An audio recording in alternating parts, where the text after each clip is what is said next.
Hey, what is going on, everybody? Welcome back to another Whiskey Wednesday night here on the Mash and Drum. What is going on? What is good? What is good? It is hump day.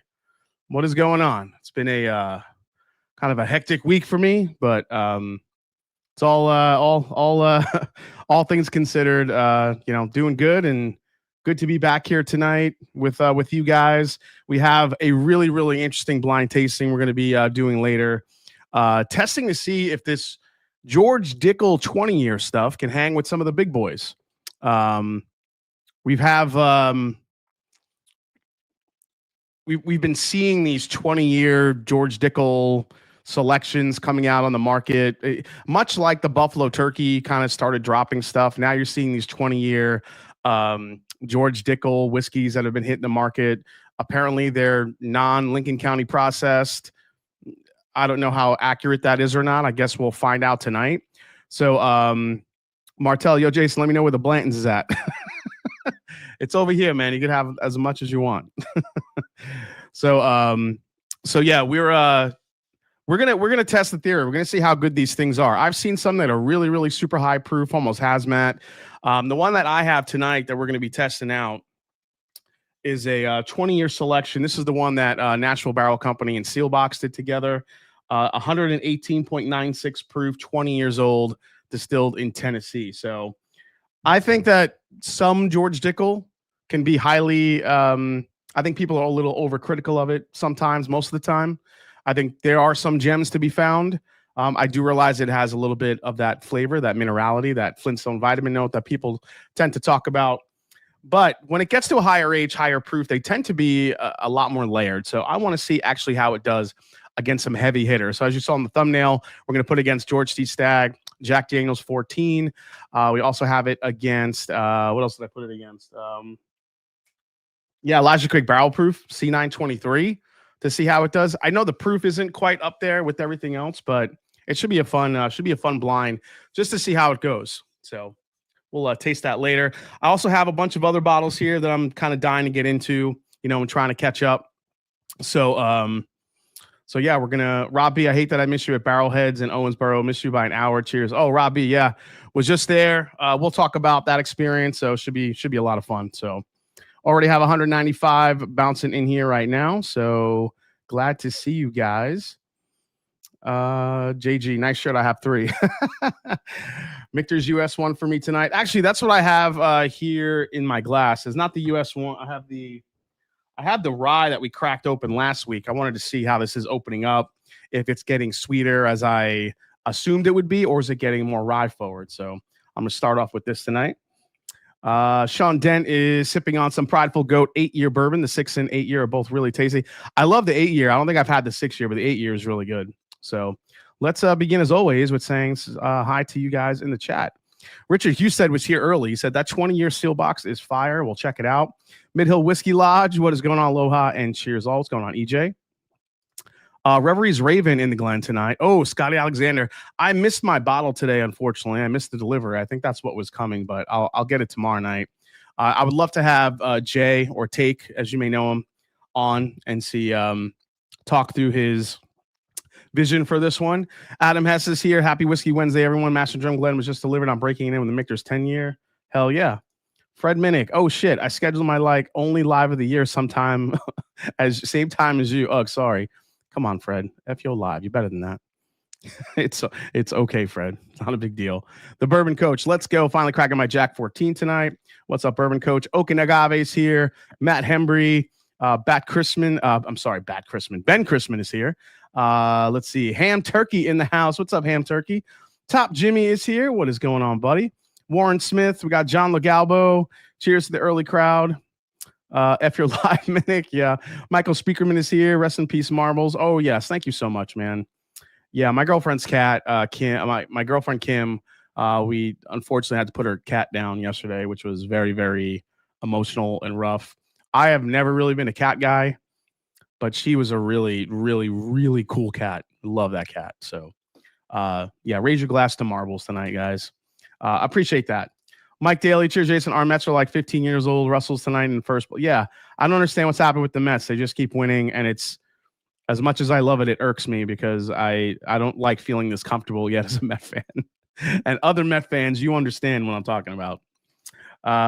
Okay, what else we got here? Jason Crude is here. What's up? Mike Daly. Tim Romero, Night Method in the house. We got Joey B. Maurizio Pastene says Cubs are doing pretty good so far, too. There you go. Things are being flipped on its head. Abe Rod is here. Deval Patel. Cheers, everyone. Got a RC, rare character KOA. So that's Dickel Rye he's got in the glass. Tim Taylor is there. Old Forester SLB pick. Very nice. Cheers all. A little 15-year Buffalo Turkey from the Whiskey Blendery in the Glen tonight. Very nice. Larry 3R is here. Tim Cornet. Mike Daly. 4-Leaf Whiskey. What's up, Stacy? Nice to see you as usual. Norman Conklin. 4-Leaf Whiskey. Congrats on your milestone. I think you hit a certain amount of subscribers. I think that's what it was. Mark Body is here. Sorry about Marl. Yeah, Pets are part of going to drink the Makers, Keepers. Okay, with you. Yep. We'll get into that too tonight. Let's effing go. Barbecue pork chop, bringing the glasses. Thank you so much, James Lay. Chase Johansson is here. Andrew Bergstrom. Whatever DrumKey is releasing, take my money. We'll get into that. Whiskey Uncensored. Kenneth Clark. Cheers to the second best day of the week. Is the first day Friday when the week's over. Scratch Lemon Lime in the old comeback in the old Camelback tonight. Eric Farrar. Raging Irishman is here. Anthony Locklear, Rob B, Kevin Johnson, Dustin Bosek, Matt's Palace. In the words of Ric Flair, woo! Junior Lindemood is here. Love it, love it. Thank you so much. Whiskey Nose in the house. Sipping on the new Green River Weeded SB Liquor Bar 1. Damn. Actually, I have that bottle. I'll drink that too with you, Marty Party. Thank you so much for chiming in. Robert Lee, 1900 shy of 100,000. Yeah, it's climbing, man. It's climbing. It's, and, unfortunately, with everything going on the past week, I haven't really been able to get any videos out. It's just been crazy between traveling. I did the live stream last week, was from, came right home from Orlando. And then I basically hung around for a couple days and I had to go to, ran to Owensboro, Kentucky, went through some barrels at Green River, then came back. Then everything happened with marbles and then had something else go down today. So it's just been nonstop. So I'm hoping to film some content tomorrow. We'll get into it, guys, so I could catch up. Diego G. Hopefully we get the Dickel 20 here. Yeah, we'll see, Diego. That'd be good. El Yaqui is here. Tommy D. Whiskey Uncensored. And a bunch more people. There's some super chats I see down below. Ben Singer coming in. A toast to marbles. Thanks for checking out Barrelheads. Duval's the man. Yeah, I mean, he's awesome. He was so joyful and just happy to see us, and he was a really cool dude. So that's definitely going to be a place I'm going to try to stop by whenever I can, whenever I'm down there. Thank you so much for the super chat. That is much appreciated. Richard Brandon's here. Good to be on. Listen to your wisdom. Thanks so much, Richard. Drinks in the drawing room. Rare character, exceptional, weeded in the Glen. Very nice. Just killed my fox and Odin, double oak, J to the low. Yeah, keep going. Yeah, Fred's live right now, I think. he's doing his one and only live. He says, hey, there's Deval Patel. Hey, Jason, thanks for stopping by, Barrelheads. I'm still in my fan moment. Dude, that was so cool to meet you and talk to you. We had a hell of a time, man. It was cool. All right. Let's see what else we got here. Working on a Kentucky Spirit. Lenny Poage is here. Will there be more opportunities to go on a barrel pick? Absolutely. Lily says hits the like. Okay. Is this? Let's see. Ron Miles is in the house. Spencer, I should have told you I was in town. Sorry. Let's see. Is something going on? Do you guys see? Oh, it is freezing. Oh, great. Video freeze. Wonderful. Hold on one second, guys. If you could hear me, hold on one second.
All right, I think we're back.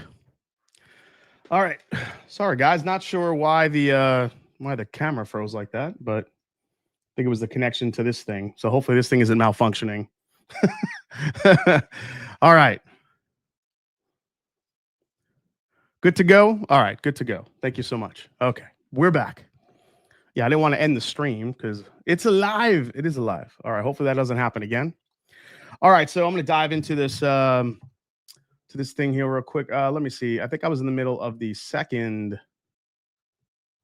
Let's see here. Yeah, I got Duval. Sorry, I was just trying to catch up. Barrelheads is the place to go in Owensboro. Yeah, let me tell you guys, if any of you guys are in if you're in Owensboro and you're visiting Green River and you're in town or passing through there, Barrelheads is a really, really cool store. A lot of great picks, just really, really good stuff. So I had a lot of fun there, and that's where I actually found this Maker's Mark, which we're going to.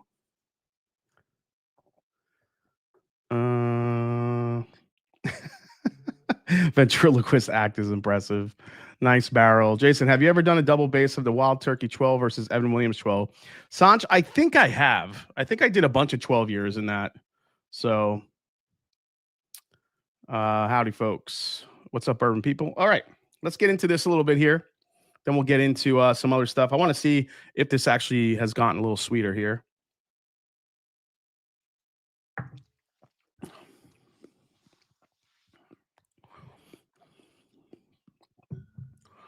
Guy, I'm telling you, this might be one of the best Michter's barrel strength ryes in a while. This is so good. Now, look, I know there's like different barrel numbers, but I'll give you my barrel number if you guys want to seek this one out. 25B0431. All right, 25B0431. This thing is fantastic. It is so good. I'm all about this right now. Big Vic froze the show with Amurana. You're probably not wrong. Came across a Penelope Rio for $200. Oh, hell no. Hell no. No, no, no. All right, so I'm going to talk a little bit about what's happening with DrumKey Spirits. For those of you that do not know, DrumKey Spirits is my own label, my own venture, partnering up with Barrel King or Old Road Spirits. So we went down to Owensboro just this past weekend to go through the Rick House and taste through some barrels. I can't get into all the details of the things that I was able to select, but I will say that the menu of mash bills, ages, and just really, really cool things that they have at Green River far surpassed my expectations. Now, I knew they had great bourbon and great whiskey already. You know, been there and, you know, had a lot of their single barrels and tried the different flavor variations. But a lot of the other stuff that I got to try, I did not expect. And I'm telling you, I played with a blend while I was there, and it was unbelievably good. So, yeah, I can't get into too much detail exactly what came out of there, but I do want to thank Ron Miles, who's in the chat, Karen over at Green River for providing such great history. Whiskeyland TV was there, kind of filming the entire experience, and I'm telling you, the stuff that we're going to be able to pull off coming out of Green River is going to be incredible. So I cannot wait to just saw the 3 ISO posts for that barrel pick go up on secondary. Are you serious, Ben? I'm telling you, man, it's one of those things where you're tasting different things. You're tasting, you know, some different mash bills, and all of a sudden things start clicking. And I think I'll be able to not only blend some of these components, but maybe, I don't know, my mind was going a million miles an hour.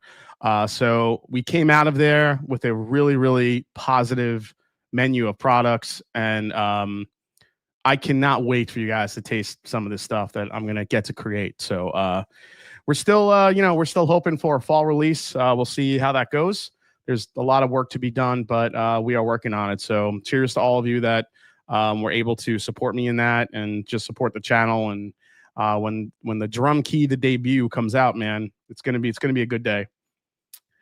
Whiskey Cruet, the Whiskey Land project being done on DrumKey or Barrel King. Well, it's for DrumKey in with partnership with Barrel King. Barrel King is the one kind of financing it all, obviously, and but they are filming everything that's DrumKey is doing, what we're building, what I'm trying to create, and it's gonna be really cool.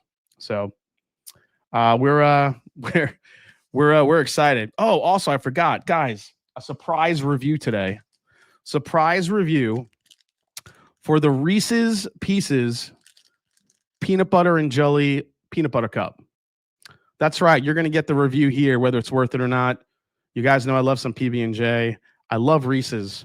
And when you put them together into one bite, this better be good. So this is happening. We're gonna try this later after all the whiskeys. We're gonna have some fun with that. Okay. Those Reese's are so damn good. Strawberry. No, I don't want to hear, Kenneth. I'm gonna reserve my my review for tonight. It should be awesome. So we're gonna have a Reese's PB&J later. This is the grape. I haven't come across strawberry yet, but if there's a strawberry one out there, that'll be next. One bite, everyone knows the rules. 3 great tastes that taste great together. Of course, it's going to be good when you're drunk. System trend. No, I don't think I'm going to get there tonight. We'll see. Okay, so also real quick, before we get into some of the new bottles here, I do want to mention this Saturday night, I will be at Heaven Hill for the Heaven Hill Alec Bradley Sip and Smoke event. Now, this is an exclusive event. The tickets were sold for it. However, apparently there were some cancellations. I got invited to it, but there were a couple cancellations, I think, that happened in the meantime. So there are some tickets left. Now, it's pricey. It's $280 a ticket, I believe. But the cigar pairing experience with some pretty high-end whiskeys or whiskey, not really exactly sure what they're serving, but at that price, it's probably pretty good stuff. I think it's like Heaven Hill 19, Elijah Craig 18, and I think possibly Heaven Hill 18 as well. So Elijah Craig 18, Heaven Hill 18, Heaven Hill 19, and I think an Elijah Craig barrel proof. And this is all with the cigar pairing, and it's going to be, I think there's dinner involved as well. So I'm going to put the link in the chat because Heaven Hill asked me, they're like, hey, if you want to share the link with your viewers and if they're in town tomorrow, feel free to go. So I'm going to post that link right in the chat. I don't know how many tickets are left, guys. I'm not sure how many, if there are 5 tickets left, 2, 10, I have no idea. But if you want to go, I'll be there this Saturday night hanging out with all you great peeps down at Heaven Hill. So I'm excited. All right. That sounds awesome. Yeah, so I'll be there hanging out. It's going to be a good time. So maybe I'll see one of you guys there. If any of you guys watching end up there and you actually do get a ticket or you're already going, stop by, say hi. All right. So let's get into, what should we get into here? Got some interesting stuff here. All right, real quick. I do want to try this since I just had a rye. Now, speaking of Fred Minnick, do you guys remember when Fred was on for Blendageddon and he said that this new Riff Balboa Rye for 2025 is one of the best things he's had this year? So just found this recently, so we're going to try it. So there it is, a new Riff Balboa Rye on the new Riff cam or the bottle cam, whatever you want to call it. So I've been a fan of the Balboa Rye for a few years here. I got to be honest, I bought 2 of them when they first came out. I haven't really had to buy another one. But since this batch has been getting such rave reviews, I figured, why not? Well, let's give it a try.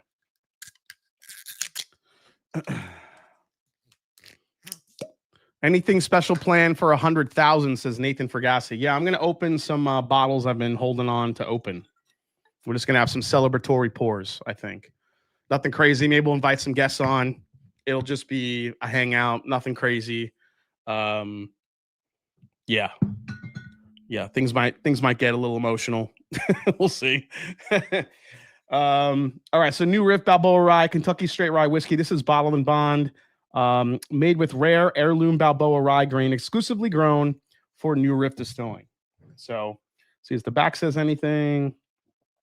So remember when I had this the first time, I was really blown away about how fruit forward the Balboa rye was. So I'm gonna open my finest Jeff the Creed. Any thoughts on the draft tomorrow? Yeah, we'll definitely talk about the draft. The draft is going to be, I think, a little bit bananas tomorrow night in a good way. All right. So this is a lot more floral than I remember. 100K Jason might get emotional.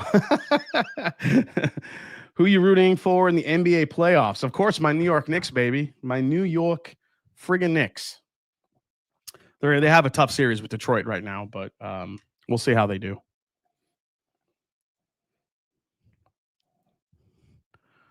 I had last year's version. I wonder how that Balboa stacks up to the old one. Go Cavs. Yeah, Cavs have a legit team. I think they have a legit shot. Really, really good team. Jason, have you selected a DrumKey label? Saturday morning release of Blood Oath 11 at Lux Row, says Mike Fertini.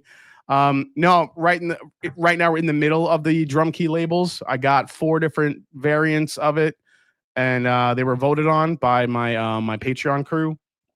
And there's still work to be done there, but we'll get there.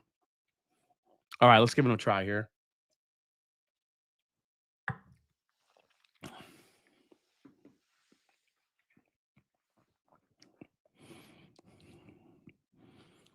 Wow, coming off the Michter's barrel strength, this is such a different experience.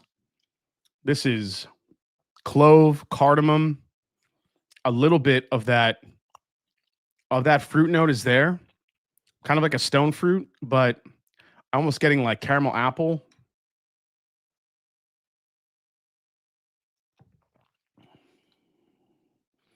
I gotta say, for 100 proof, this is very, very mouth coating.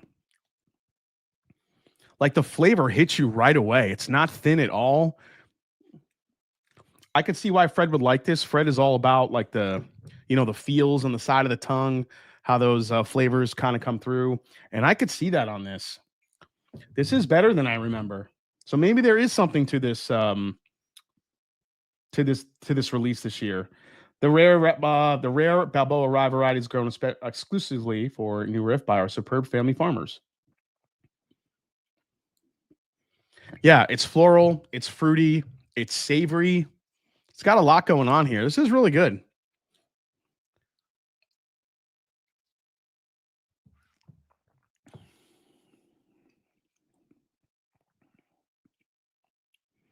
Picking up some lemon, some oak. There's definitely a dryness there too. But this is a very, very concentrated whiskey for 100 proof. I could see why Fred likes this. This is good. I don't know if I would put the Michter's over it, but I mean, it's pretty damn good. Any new sneaker pickups, says Nick Foles? Not recently, man. There hasn't really been anything that came out. Well, that's not true. I did get the Nigel Sylvester Brick by Bricks. I think I mentioned that. I'm wearing these today. These are somewhat new, but not a new shoe. These are the Jordan 1 Low Starfish. Nice bright orange. The Jordan Low Starfishes. There you go. This is kind of a really cool shoe. So, but as far as like anything else, I'm still waiting for some other shoes to come out.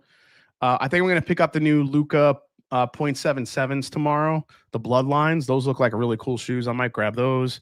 We'll see, but nothing. I struck out on all the Nike SB, the Nike Jordan 4 SBs, but I did get the Nigel, so I'm good with that. So, man, this is like borderline licoricey too. A little bit of like a licorice. You know what I'm getting on this? Oh, hold on a second. What is that?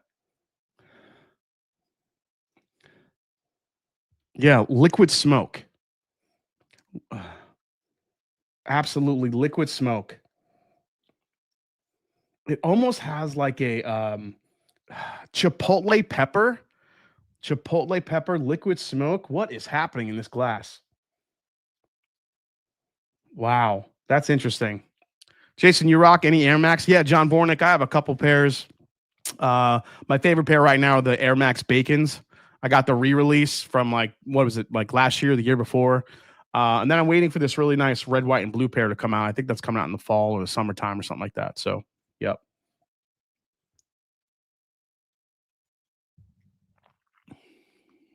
Yeah, I'm totally picking up liquid smoke. And like chipotle, like sweet chipotle pepper on the nose. That's really interesting. All right.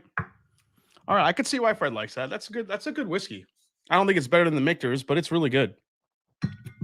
If you guys like interesting rye whiskeys, you might want to check out that Balboa rye. It's not that expensive. I think I picked that up for like $65. Wasn't too bad. Top Jimmy breaking out the 10 gifted. Guys, if you just got a gifted membership from Mr. Top Jimmy, give him a big thank you. Appreciate that. What's up? Sean Holgrove is here. All right. So we're gonna put that aside. Yeah, I'm going back to the Michter's is really good. Oh, that Michter's is so good this year. Okay. I'm gonna stop yapping about it. All right. So before I get into the so this Green River Wheated. Now you guys remember I was talking about, how these Green River, at least the sample I had was just all Trolley peach rings and stone fruit, nectarine, not nectarine, but peach and apricot. And I'm interested to try this pick just to see if that's still some of that there. Because I tell you what, I got to try some other weeded products over at Green River when I was there, and they were pretty different.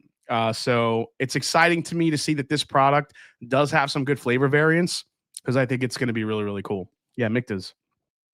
Top Jimmy is a dork. Cheers, Marty. Travis Robeson. Did I say Michter's? Yeah, Michter's. Just avoid the yellow river. Yeah, we don't want the yellow river, just the green one. So I'm going to get this poured because I really do want to try this. This is from Liquor Barn. And this is the first in-person Green River weeded bourbon pick I've seen. So there it is. There's the Green River weeded bourbon. There you see Liquor Barn #1. Cask strength coming in at a hearty 125.2 proof. There you go. Looking beautiful. Man, the bottle cam is on fire tonight. All right. Let's go here. Prozac. Am I a fan of Driftless Glen? Dude, can I show you all my Driftless Glens I have? I would, but they're all tucked away now. Yeah, we've done about like 9 or 10 single barrels of Driftless Glen. Love Driftless Glen. So Jason C, pouring that W you now. Oh, you pouring it with me now? Green River's killing it. Yep. The JG, the donuts. Knob Creek Cask strength picks are starting to drop too. Yeah, Kenneth, I saw one. Actually, I had a really good one at, speaking of Barrelheads, I had their Knob Creek pick, and it tasted like chocolate-covered almonds. The thing was really, really good. So I bought some other things while I was there. I didn't get the pick, but if you guys are in town, grab their Knob Creek pick. It was 120, I think it was 126 proof. It was up there. Had a good proof point to it. It was the 123, 126, somewhere along that line. And it was straight up chocolate covered almonds. It was a very chocolatey Knob Creek, which I dig that. So it was good. Do you know what they go in the barrel at for the weeded? I know the regular is 119. Yeah, they'll do. I think they do 120 is the regular Trav. Maybe it's 119. I think it's 119, 120. The weeded, I don't know. That's a good question. I don't know if Ron Miles in the chat, if he could say what it is. Oh man, yeah, this is. Oh, that's good. I'm gonna let that open up. I get a little bit of the peachy ring on it, but it's not as potent as the sample I got in the beginning. Do you remember the price? The two I saw in Kansas City were apparently $85. Kenneth Rathburn. I don't remember the price at the store, man. I think it was around that much, probably like 65, 70, 75, something like that. Knob Creek 12 stuck. Can they please bring back Knob Creek 12 cask strength? I'm telling you guys, I'm working on getting Freddie No on here, or Fred No, or both of them. If that happens, that's going to be the first. That's literally be the first question I ask them. I'm going to be like, all right, let's get into it, guys. Where the hell is the Knob Creek 12 cask strength, and why haven't we seen it back yet? That is going to be the first damn question. No joke.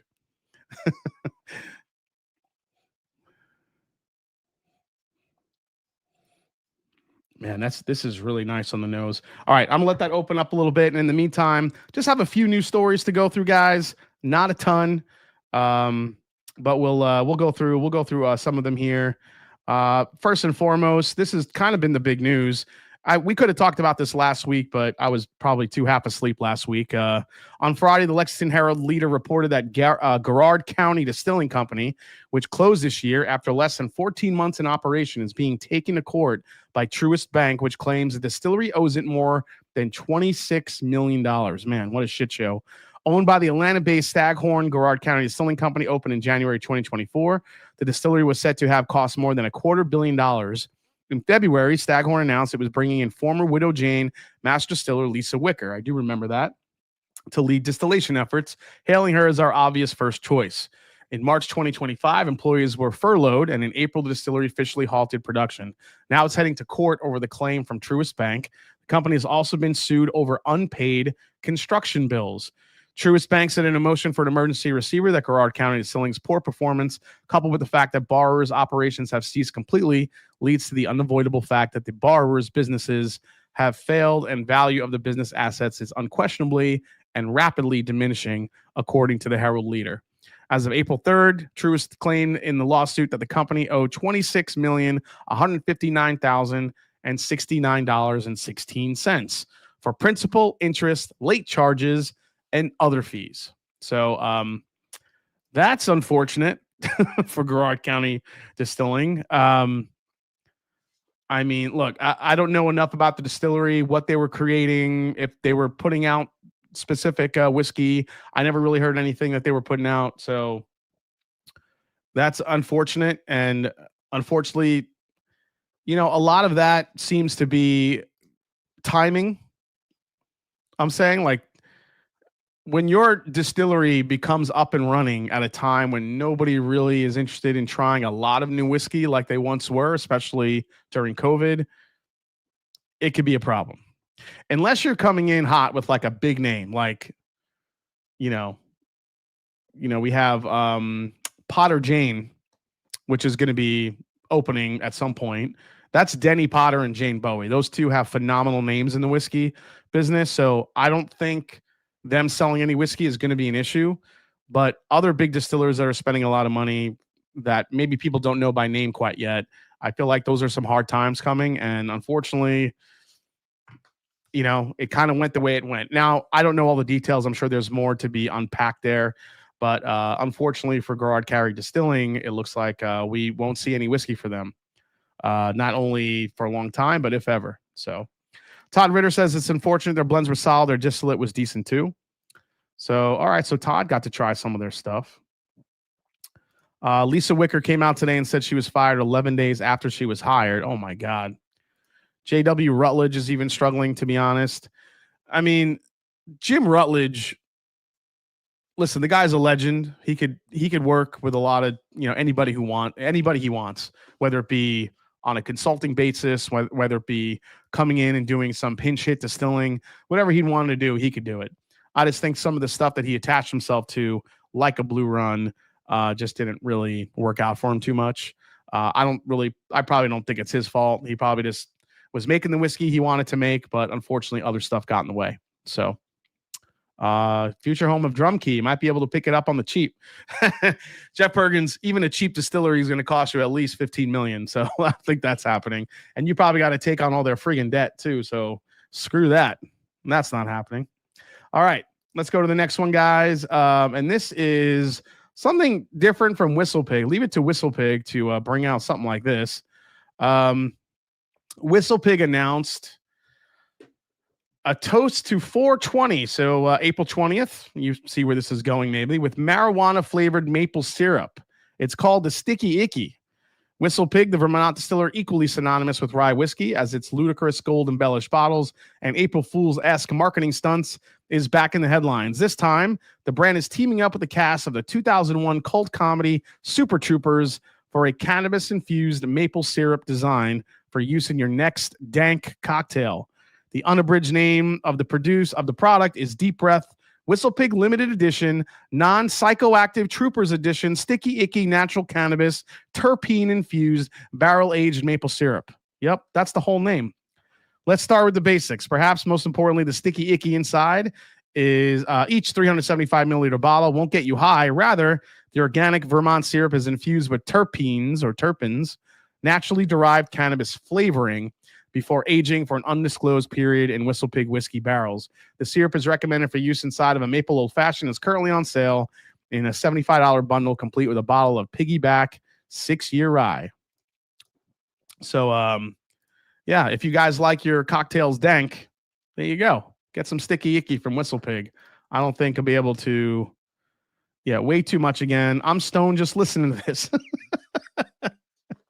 I'm just saying, man. It's like Whistle Pig does more collaborations. I mean, that dude does more collaborations than Michael Bolton back in the day. Just freaking singing with every singer he could. Every damn more collaborations than Eminem and Snoop Dogg. Like, just my goodness gracious. Everything with Whistle Pig is a collab. There's a gimmick to it. It is what it is. It's Whistle Pig. That's what they do. That's what they're good at. I have a feeling this will probably sell in some circles. So unfortunately, you have to buy a Piggyback 6-year with it. I think that's what it sounded like. So we'll see. This will look great next to my Whistle Pig Viper bottle. I guess we'll find out. Let's see. All right. That's really it for the news. It wasn't a lot. I mean, they did announce the Michter's 2025 barrel strength, but we already have talked about that for the last couple weeks. It's out. It's out there. Go get my barrel if you could find it. It's freaking delicious. All right. A couple of cool labels. Hit the TTB. First and foremost, the new King of Kentucky. Looks like the label is here. 17 years. 17-year-old age statement on this thing. Non-chill filtered. These are usually barrel strength. Looks like that bottle number says 5 of 97. That could be for position only. Not sure. Barrel 5, 36. Location. Again, Master Distiller Chris Morris putting this together. Master Distiller Emeritus Chris Morris, as I should say. Barrel day 11/16/2007. So big bold ages on these King Kentuckys each and every year, but good luck getting one. And another label that kind of sparked some interest on the whiskey sphere this week. This new Peerless, this Henry Craver Peerless 10-year. Now, this is a rye whiskey. If you look at I'm not sure if this is the back of the label. The Henry Craver Old Reserve 10-year Kentucky Peerless. This is a rye whiskey, barrel proof, never chill filtered. It's exciting to see that Peerless is hitting this type of age statement. Putting Henry Craver's name on it, the Old Reserve, I think is pretty cool. Obviously, I'm not sure if these numbers are going to be correct or not, if it's going to be 100 proof. Those, again, could just be there for position only. But this got people pretty excited to see. I love the design of this label. It looks really classic, but slightly modern at the same time. This looks like to be the back label. So there you go. That's really what's happened in the world of whiskey. That is it. Sounds lovely. If the cannabis flavor is as noxious as the odor of the smoke, can just pour that right down the drain and spare your palate. Says Tony Ignacek. You're not wrong. Okay. Let's get into this Green River here. I'm curious how this pick is. So on the nose, oh man, probably less peach. And Marty, whiskey knows, since you're drinking this one too, I'm not getting as much peach on here. Maybe it just hasn't opened up enough. But man, I'm getting probably more candy apple, caramel.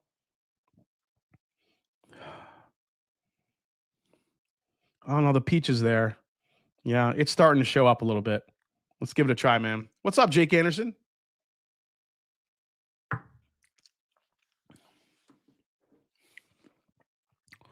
Oh, holy crap. Oh, yeah, there's the peach. There's the stone fruit.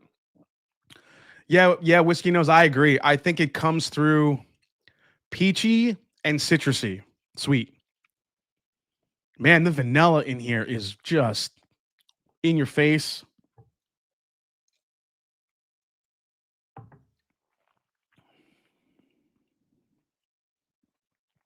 Yep. Yeah, I think it leans away from the peach a little bit. It goes more into a tangerine, orange type of vibe. Finishes with caramel. A lot of vanilla. Really great spice for a wheated bourbon. Although I think that's more of the proof point of it. This thing is really good. Maybe it's the gummy, but you look a little out of focus.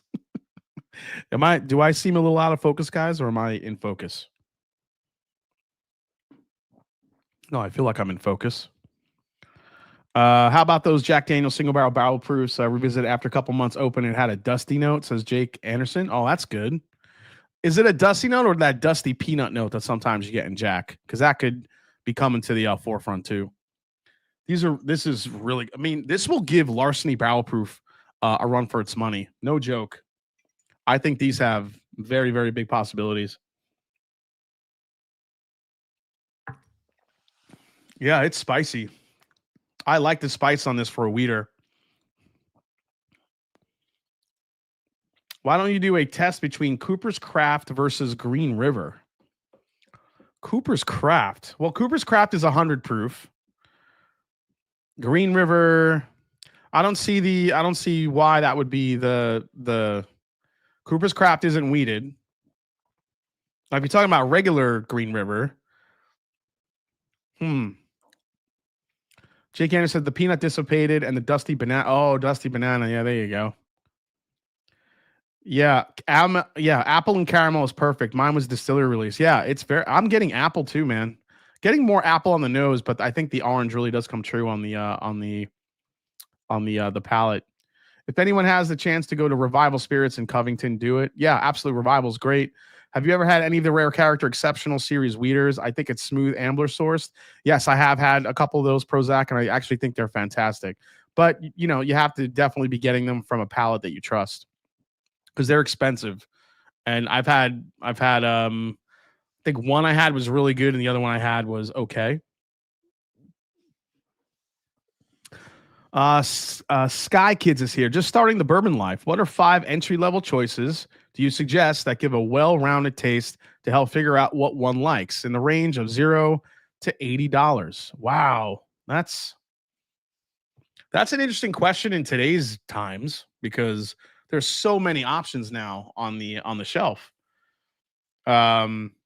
Sweet apple sugar pie for sure. Yeah. What's the barrel number on your Michter's 2025? Everybody wants the barrel number. It is 25B0431. 25B0431. Whiskey Nose. As a beginner, Whiskey Nose, I don't think that would be beginner. I don't think those are beginner bottles. Jason, is there any weeders you reach out to drink at home that's not for a review? Man, that's a good. I'm just not a big weeder guy, dude. Honestly, because it's so readily available here, probably Weller 107 Antique. I hate to say that and go that route, but that's probably the go-to. But it is very available here in Ohio. If it wasn't so available, I'd probably be sipping on the Ben Holiday Rickhouse proof weeder. Those are probably my 2 go-tos. If this was more available, I would probably gear towards this too. But this isn't quite as out in the market, except for single barrels, quite yet. But this could be up there for me. I think the Penelope weeded is a nice sweet sipper, great for beginners as well.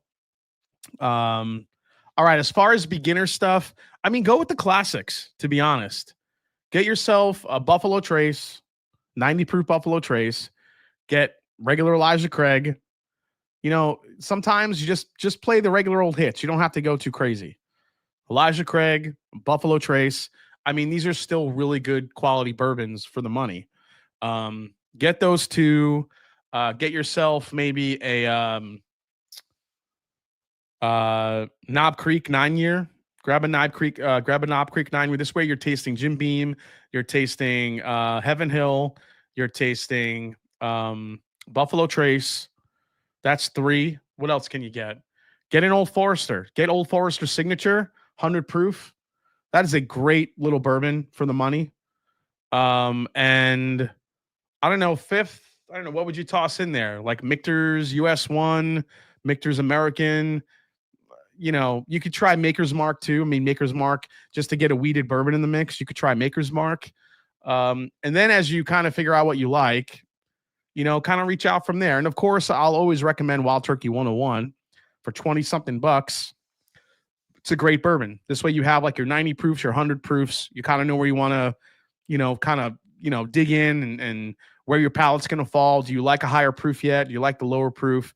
And then just work your way up from there. Just things will get more interesting as your palate just opens up and it becomes more self-aware to the different proofs that you're drinking. So, you know, little sips, the more you sip, but the smaller sips that you take, just kind of experience them and let them sit on your tongue and try to get the flavors, just work on it.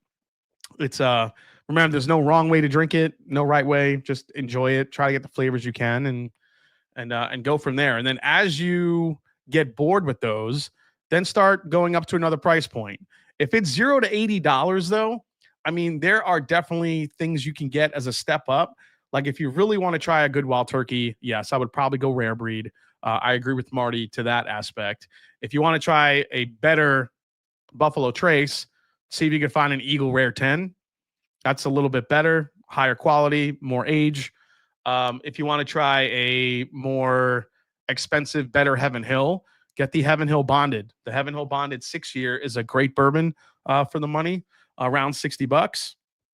If you want to try a better Jim Beam, go with the, I wouldn't say Booker's. Man, what's in that price range? I mean, you could try Baker's. I mean, even if you could find a Knob Creek 12-year, Knob Creek 12-year for $60-$65, you're not going to really be able to beat that value there. You could always try a Four Roses single barrel as well, kind of in that $50 price range. There's a lot of great bourbons for those to start with. And then as you just start reaching out, man, there's a lot of great whiskeys. Honestly, dude, feel free to email me at themashanddrum@gmail.com. I'd be happy to send you a list with the price ranges, where to start, where you can go. And yeah, I'll be happy to help you out, man, for sure. So yeah, tell your wallet sorry. Yeah, I think Willet is a good one to try to introduce. There's just so many brands you could try, but if you're going to try like 4 or 5 to begin with, see what you like. If you actually tend to like Four Roses and you tend to oh man, is it frozen again? What the hell?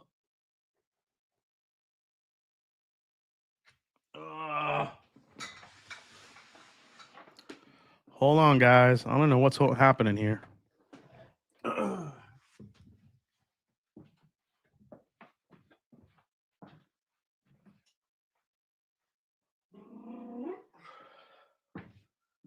You know, let's do this. I'm going to try something.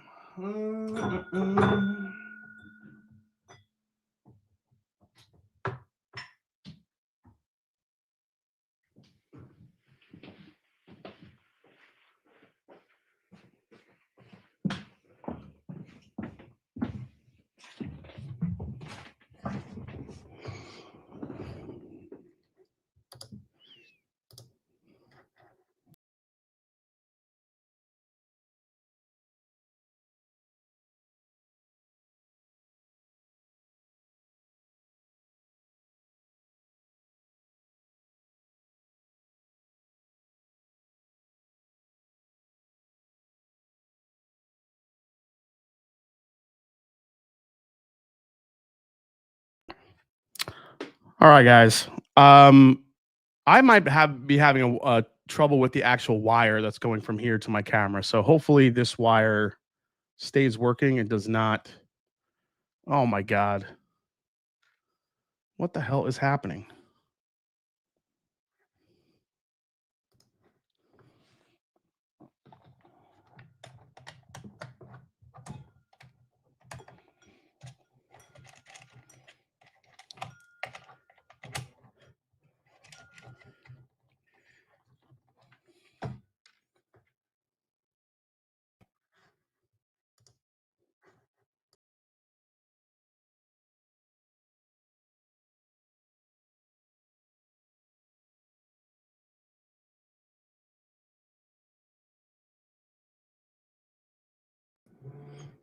All right, I'm gonna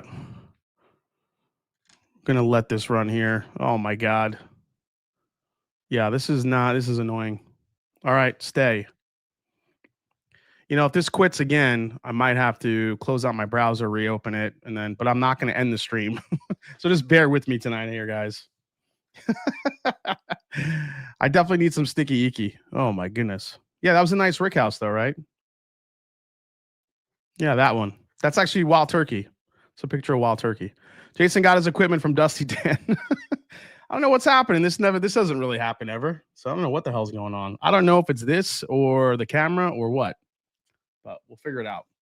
Jason, what's the best $25 to $35 bourbon? Says Dank Hobbs. Wow. $25 to $35 bourbon. I would go with you go Old Grandad 114, Cooper's Craft 100. What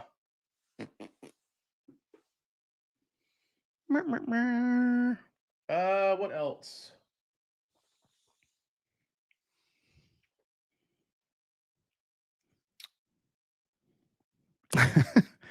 Yeah, Wild Turkey 101 could be up there.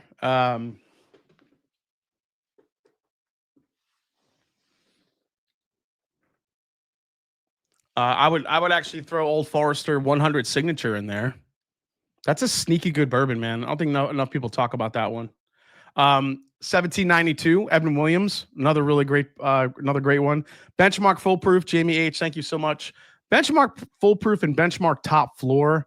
Those two could be pretty tasty for the price. Thanks, Big Vic. I'm going to use that for tech support. Early Times. Yeah, Early Times is great. There's so many good ones, man. Just don't, stay on that second shelf. Don't go too far down. That's where the shit is. Yeah, the new Jim Beam Black Label 7-year. The Jim Beam Black aged 7 years. That is really good for the money. Yeah, Russell's Reserve 10, still at 35. Where you are, Jason Coach? Yeah, I find that going up. Oh, yeah, JTS Brown, Bottled and Bond. That's a good call out, too. Yeah, there's 1792 small batch. That's a really solid bourbon, too, for the money. There's a lot of good ones, man. Again, if anybody has any questions about that or you want to start your bourbon collection, go down the rabbit hole, just email me at themashanddrum@gmail.com and I can definitely help you with the price points and all that other fun stuff and get you to go broke faster than you could even think of. Yes, we are back, Roscoe. Hopefully this holds true for a little here. I had to lose the bottle cam, unfortunately, but we're gonna hold. Actually, let me see if I can. Probably shouldn't even mess with it, but let's see if this works.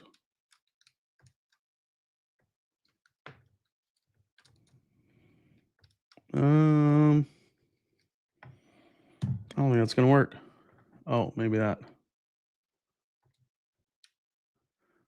Go to your home. Go in the hole.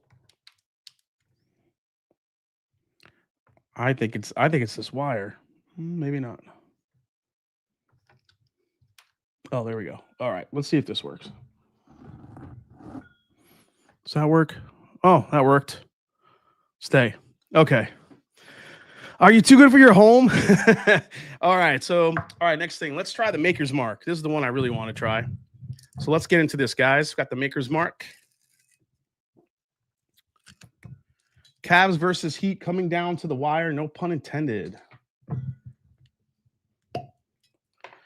All right. Maker's Mark 2025 Keepers Release. Kentucky Straight bourbon whiskey finished with 10 virgin oak staves. Now, 10 virgin toasted American oak staves. All right. How is this different from last year's? Let's see. Now, I've heard nothing but good things about this one. So let's see. That's right. America. Here's the 2024. Now, the 2024 is 10 virgin oak staves as well. Wow, big difference, Maker's Mark. Great job. 10 virgin toasted French oak staves. Oh, so the 2024 version is French. This is going to sound dumb, but do you ever share your setup like camera type and lights using editing programs, etc.? I haven't, but people have asked me for that. I should do a video on the tour of my setup, but I've never done that. I don't know if tonight's a ringing endorsement for my setup right now because I'm having a lot of issues with it, but But yeah, I'm actually looking to upgrade my camera soon. I use a Sony A7 III camera. I have a Blackmagic design switcher that I use to switch from camera to camera. Apple computer, high end router. This is a Shure microphone, the one that everybody uses. I forgot the actual code name for it. It's the where is it? This is the it doesn't say on there. Oh yeah, the Shure MV7 Plus. So that's the mic I use. So yeah. Then as far as like editing programs, I basically use Adobe Premiere Pro. So all right.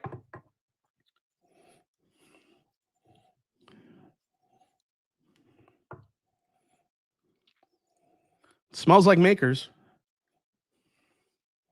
I feel only about 1 in 5 Makers stand out. Rest seems kind of meh.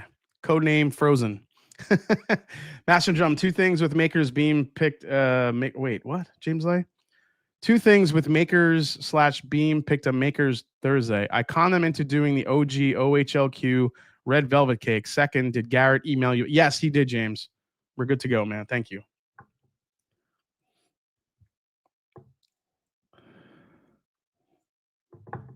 So this, so if you guys haven't seen it yet, hopefully this doesn't blow up my system.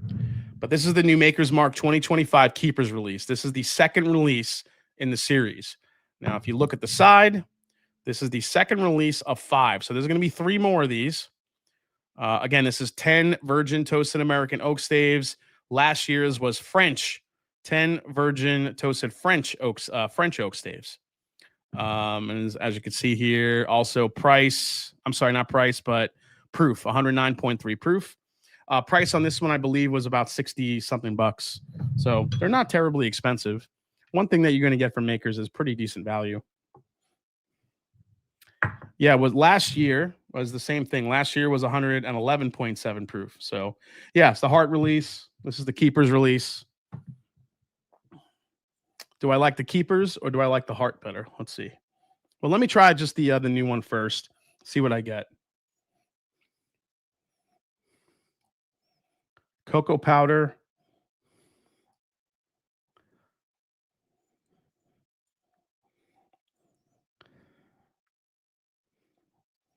I mean, your typical vanilla caramel Makers notes.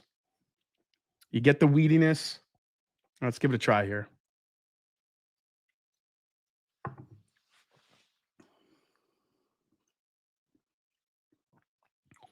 It's very sweet.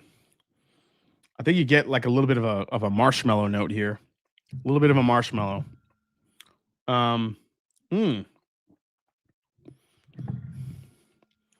Little drying on the finish. I think there is definitely the toasted profile does come to the, it does make itself to be known, especially on the back end of the palate. It's okay.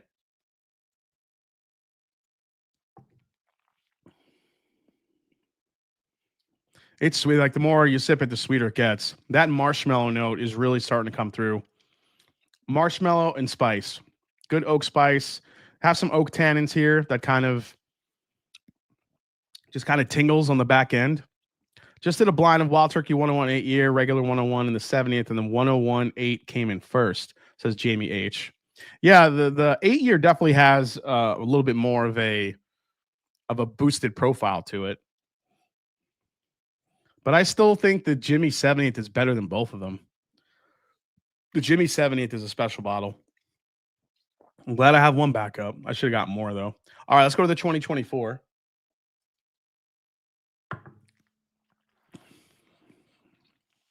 Oh.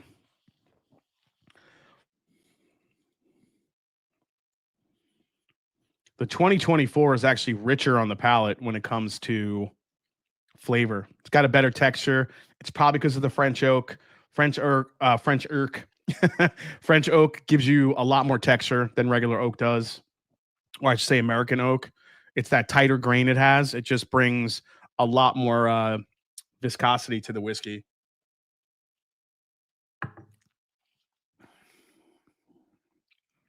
And definitely more fruit forward here. on the 2024. I can make a case for chocolate, a little bit of a like a plum I'm picking up. There's something dark and grapey about it, which is kind of nice. I like that. I think this has opened up for the better. I don't know. Something about with Makers and French Oak just work. Back to the toasted one.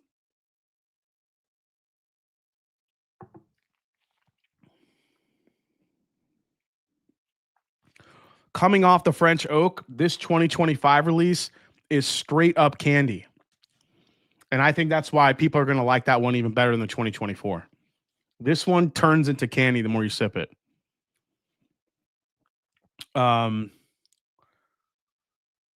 Is it really fair? I mean, yeah, it may not be fair, Dank, to connect. I mean, but, you know, we're here live. I'm just cracking it open to try it. I mean, it is what it is. I'm not just going to pour out whiskey just to, you know, do a review. But this is why I like to crack these open on live streams, because when I do the actual review, this will be open, probably down to the shoulder a little bit, so I could do a good comparison. But right now, even going off of a neck pour for here for the 2025, it is straight up candy compared to the 24. The 24, this is chocolate and fruit and spice. The 25 is...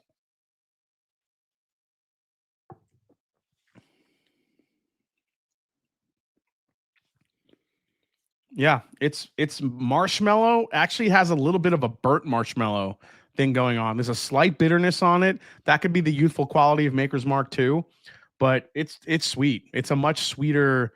This is like sugar. It's a little bit more sugary sweet than the 24. But for my palate, I prefer the 24 because I like that rich dark flavor with the dark fruit. But that's my palate. If you guys like those toasted bourbons and that toasted sweetness, the 25 might be the direction you want to go. But I think the 25 actually has a much richer sweetness here. Sean Holtgrave, compare it to all the others. You know what? I'm going to grab the, there's one that I like probably more than both of these. Hold on. Hopefully my camera stays working as I go.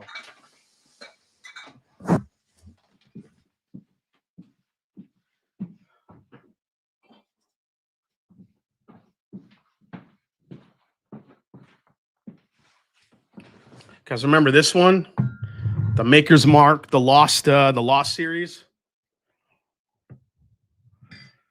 the Lost Recipe series. This was the Mocha Stave. 6 Maker's Mark 46, 1 baked America, 3 seared French cuvee, 6 roasted French Mocha Staves, 111.9. I actually really like this release, so I'll try it. I'll see how it compares. My God, what is happening? We're just drinking straight up Maker's Mark tonight. The Cavs win. Nice. I'm trying to think. I think FAE won. So a while back, I put all the Maker's Mark. What do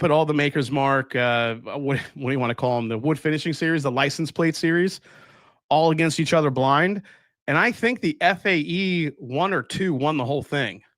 If I remember correctly, either FAE 1 or FAE 2 1. I can't remember exactly which one, but that was one of those two were my favorites. So, all right, let's go to the Lost series.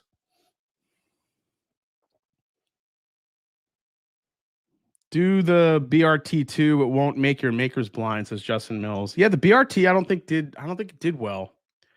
Jason, is the wood series worth 75 though when you can get Maker's Mark Cask for 45 and 46? I mean, Whiskey Habit, I think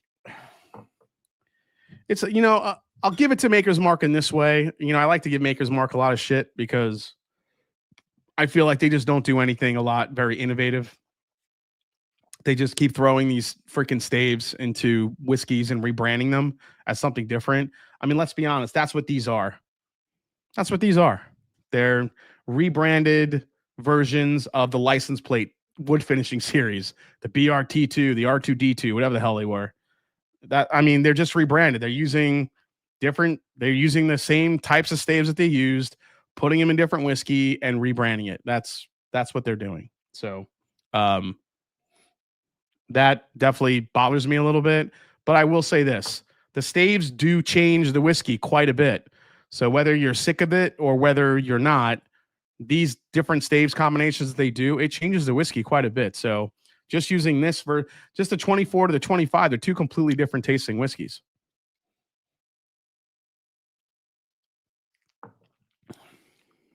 Oh, see, the mocha beats both of them. Why, oh, why did you get rid of the mocha stave, makers? Bring it back. This is so good.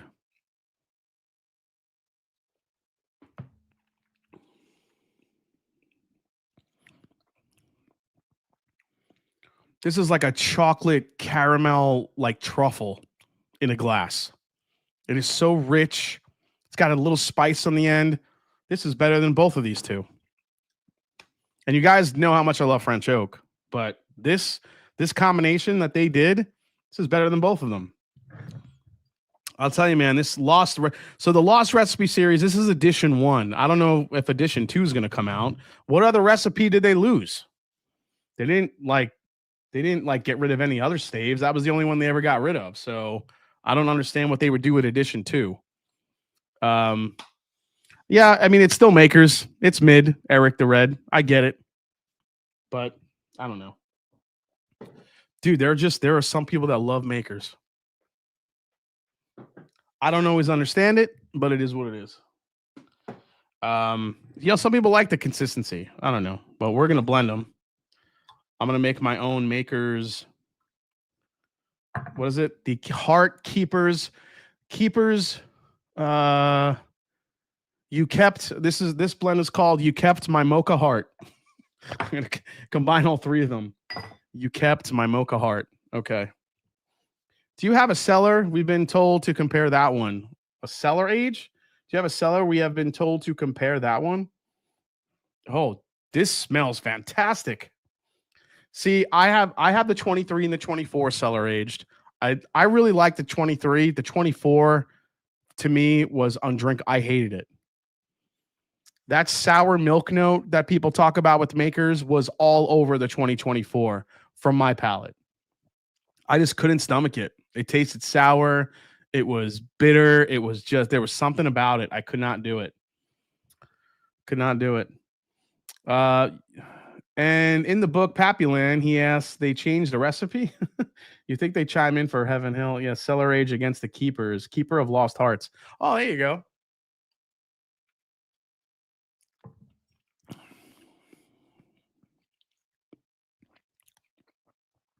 That blend is better than all three of them on their own. Wow, that's good. Blend again an idea, guys. Remember this one. Makers, Keepers, Maker's Heart with the Maker's Lost Recipe, the chocolate one, the mocha. If this is the Lost Recipe, I'm buying it. It's really good. I mean, yeah, I can compare the. I mean, which. Oh, these are done. These are empty. You will say this stupid. You'll say this is stupid. I've been blending a lot of 3 things lately, and they all hit, even 3. I mean, yeah, sometimes they work, man. That ain't winning. Come on. Those are shelfers. Oh yeah, that's right. They aren't shelfers. They'd be DQ'd. That's true. Well, you could probably do with Maker's 46, and maybe a 4 Roses. One of the recipes. No, not 4 Roses. Maker's 46 cast strength, and yeah, that's probably it. That's true. See, this is what I mean. Makers just doesn't have enough good stuff, man. All right, what else do we have to try here? I wanted to try this. I wanted to try the new Saffle. Do you guys know that this dropped? It's a different bottle shape, too. So, WB Saffle. I don't know if you guys remember the story here, but basically, Campari created the Whiskey Baron series with the help of Wild Turkey. So when Campari bought out Wild Turkey, they decided to do the Whiskey Baron series. They had the Bond and Lillard.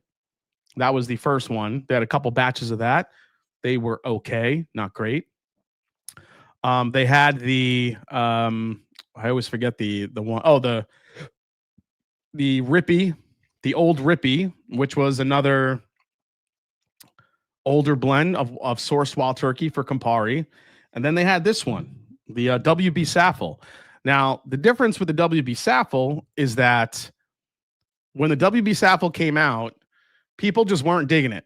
Or actually, I'm sorry, when the Rippy came, the old Rippy and the Bond and Lillards were coming out, they weren't really selling. People weren't digging it. There were 375s, there were $50, and people weren't really, digging the flavor profiles. So even though it was sourced Wild Turkey whiskey, it wasn't being blended by any of the Russells. So Campari, the story goes, went back to the Russells and said, can you please save us and help us out and blend this WB Saffle for us? This is going to be the next release. And they did. And the rest is history. WB Saffle ended up being the easy favorite from the Whiskey Baron series. And it's been that way ever since. So this was a limited edition. Now, the beautiful thing about the WB Saffle is that this contains, I think it's 12, 10, 8-year whiskey, I think that's in it. So as you can see the bottle difference here, and I'll throw up the cam. You can see, so we have the rounded bottle. This was, look at the batch. So that's batch 1. And then this is the new bottle here, which is a taller. It's not as rounded, has a little bit more of a shoulder than the other one. And this is the latest batch. So WB Saffle, one of my favorites, one of my favorite turkey products. Let's see how it is. I'm going to pour the old one here. I got batch 1. It's fire. Yeah, batch 1 is legendary. So I have a few of these backed up, but I sip these sparingly. But I wanted to try the new one to see if it compared. Man, WB Saffle is such a gem of a whiskey. Underrated. I love it. I have a bottle signed by Jimmy. Oh, that's awesome. Yeah, one of the prettiest labels. Love this one. Everybody loved WB Saffle when it came out. So, yeah, I think technically this would be batch 3. It doesn't say a batch number on it, which is a little bit annoying. Now, again, this is 107 proof, 107 proof whiskey, and I grabbed this while I was at Barrelheads in Owensboro. This was sitting on the shelf. I'm like, oh my God, Saffle's back. I have to get another one. So here we are. Jesus, this plastic is like, okay, there we go. You just keep working out, yet you can't get plastic off a damn bottle. Yeah, I think this is batch 3. So.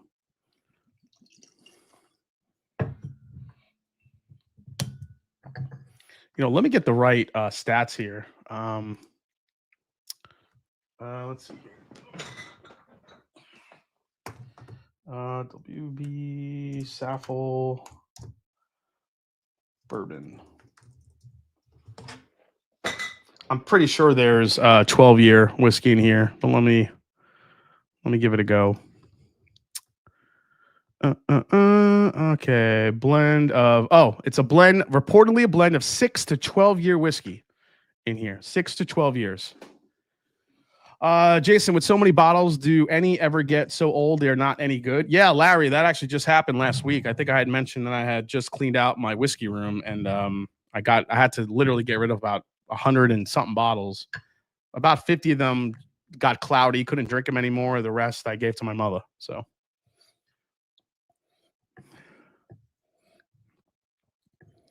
Oh, okay. Yeah, the Russells. I think the Russells still have input. I would hope.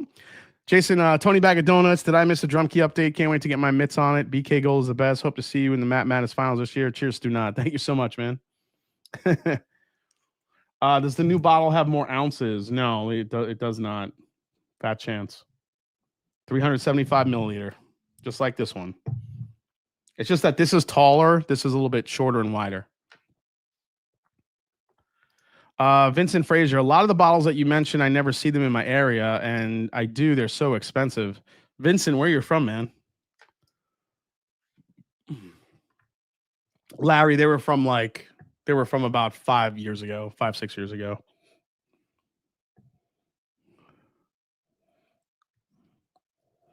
That's a smart move, Whiskey Habit.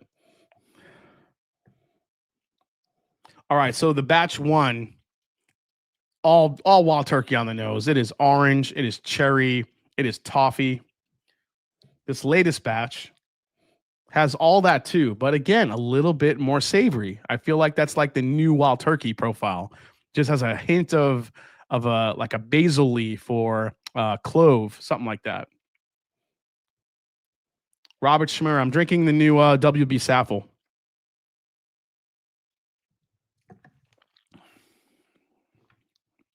Oh, it's still so good. You know what? I don't get the clove or that savoriness on the palate. It's very sweet.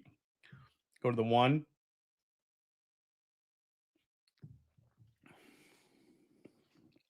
Now the one's even sweeter. You know what I got to say though? I'm pretty pleased because they're pretty close. I said pretty a lot, but I'm just saying they're very close in flavor profile. They really are.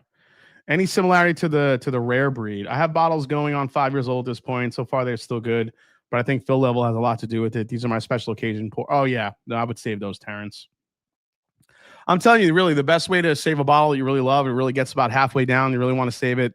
Just transfer it to a smaller bottle. This way, there's less air in the neck, less air in the top half. It'll save the whiskey a lot more years if you do it that way.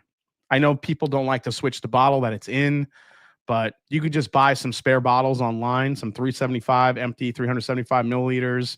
You know, take a half empty, throw it in there if you can, and it'll save the bottle by a mile. And I mean, it works really well. The less oxidation you have to deal with, the better. Do you think it's better to transfer to a screw top instead of a cork barrel? Says David Goldman. I don't think it really matters, to be honest. I think what does matter is where you store it. So I think storing it versus the way it's the closure is a lot more important. Like I keep all my whiskey in my basement. It's cool down here. There's no direct sunlight. That's how you want to store your whiskey. You don't want to put it up on a shelf where it's getting hit by the sun or it's like behind the glass that the sun hits, then the glass is expanding almost like a, like a whatchamacallit, a magnifying glass and generating more heat into the bottle through the glass. You don't really want to do that either. As long as you keep it in a cool, dry place, out of the reach of sunlight, and you maybe do some oxidation, limitations where you're transferring it to smaller bottles along the way. That's how you're going to keep your whiskey, lasting for a very, very long time. So.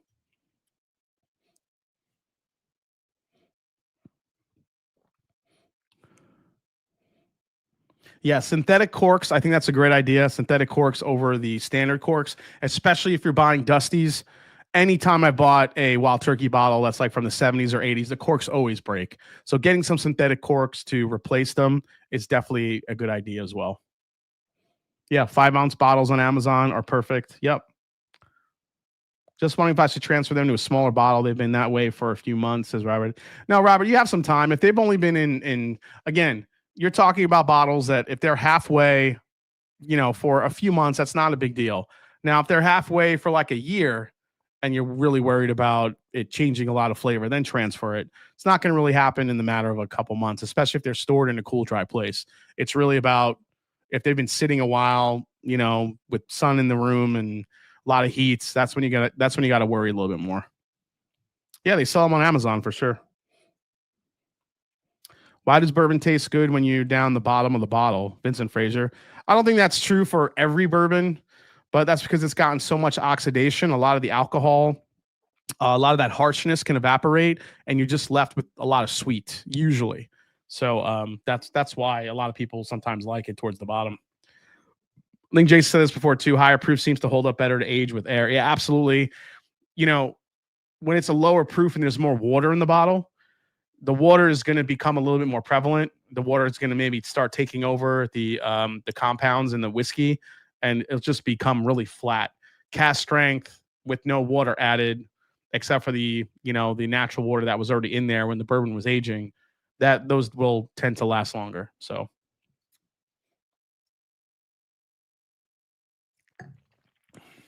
Yeah, these are both really good. I'm very, very happy that the new Saffle doesn't really taste a lot different than the old Saffle. I think the old Saffle just might be a tad sweeter. But again, we could be talking about oxidation here a little bit. So, all right. Good stuff. All right. I think I went through everything. Jeez. Need some water here. Jamie H says, yeah, synthetic corks, and some of the distilleries should include wax cutters with their bottles. That's actually a good idea. Either a wax cutter or a freaking torch, Jamie.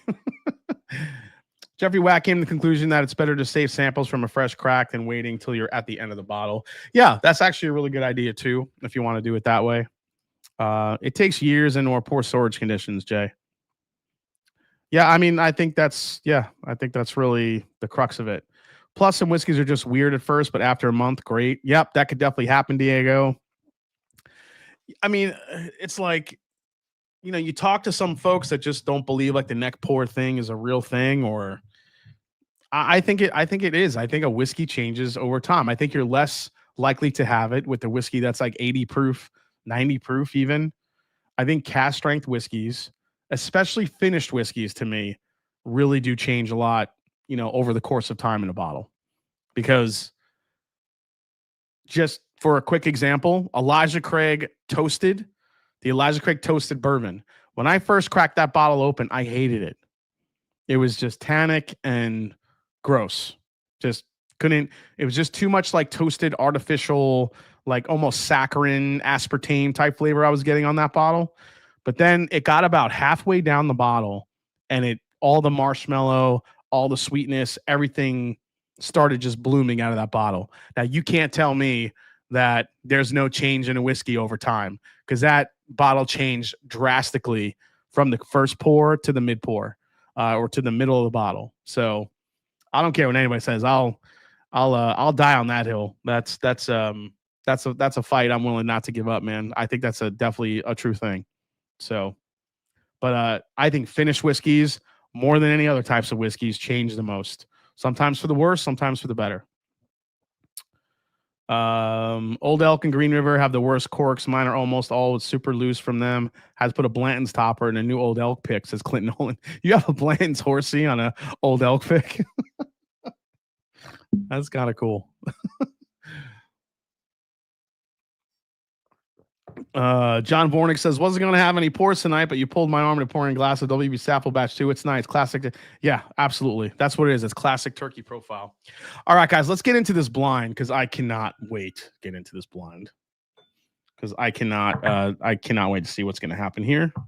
Okay, so we have 5 pours, including this seal box Nashville Barrel Company 20-year George Dickel whiskey. That's right. The Dickel is loose. 118.96 proof. This is distilled in Tennessee and is 20 years old. It's got a nice dark color to it. Take a look at that for being 20 years old. Very nice. So we're gonna see how this does against some other heavy hitters. Now, what is it going against? It's going against Russell's 15, Jack Daniel's 14, George T. Stag. I think it's the 2024 Stag. I can't remember if I pulled out the 24 or the 25, but it's one of the two. And then the Elijah Craig Barrel Proof C9 23, the legendary bottle. So let's just see what happens. The Flintstone Vitamin might come through here. Now, granted, I have not tried the seal box one yet. I have not tried the Nashville Barrel Company seal box one. So I'm just curious, because some have said that there's no Lincoln County process on it. It's not as vitamin however you want to say it. It's not as Flintstone Vitamin forward. So we're gonna find out. So let's have some fun. And then at the end, you guys will see my Reese's peanut butter cup, peanut butter and jelly live review. I know that's what you guys are really waiting for. So yeah, let's get into this thing. Here we go. First one. I really don't think it's an underdog, but we will see. You should try my new Ciroc, Daddy, says Diddy. Oh my God, Diddy's in the chat. Wow, Diddy's Diddy's got internet access from jail. That's crazy. I don't think the Dickel will win, but will place in the top 3, says Raging Irishman. Really? The iron vitamin floor dies off in the older Dickel. Not so much the 15. Yeah, anybody have an over-under? Should we make bets on this? Oh, man. Well, this first one already smells fantastic. So as we get into these, let me make sure I got these are all ready to go.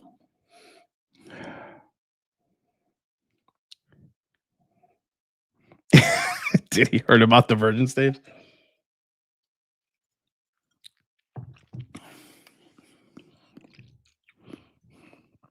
Oh my God, the first one. The first one is Luxardo cherry, candy, oak, chocolate. Holy hell, that's good. Oh, this is not going to suck. Isn't Blue Note 17 Dickel? That would be an interesting comp. Oh yeah, the Blue Note 17 Dickel is in the thing.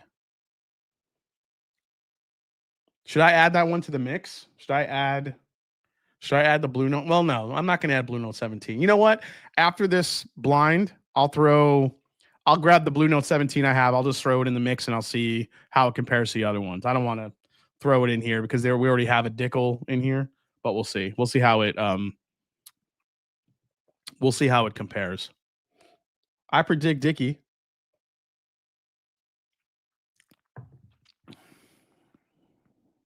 Oh, holy hell. The first one is so good. That is liquid cherry candy, cherry cola, chocolate, long. Wow, what a finish on that. Oh, yeah. I'd buy that for $1.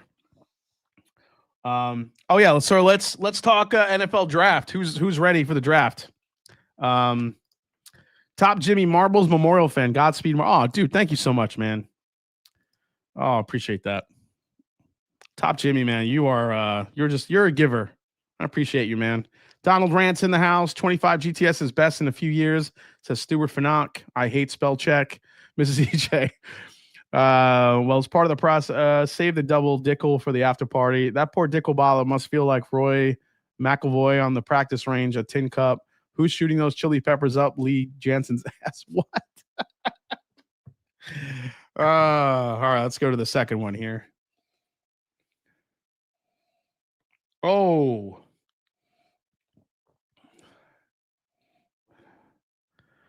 I think I found the Dickel. I think I found it. Oh my.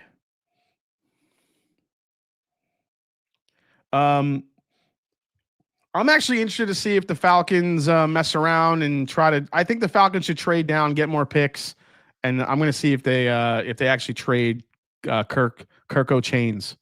See what happens. That should be interesting. Anybody know where Shador's going to go? Shador Sanders. I think he's going to Pittsburgh. Yeah, I'm not putting in Dickel Tabasco. All right, so I think this is the Dickel. I really do get that vitamin note, but I'm also getting a ton of orange here. Like not bright orange like you get in Turkey. This is more of a like a cooked down orange peel. What do you think he's going to Vegas? You think he's going to go up high in the? So here's the thing. I thought the Giants would have taken him, but the Giants got they got 2 quarterbacks.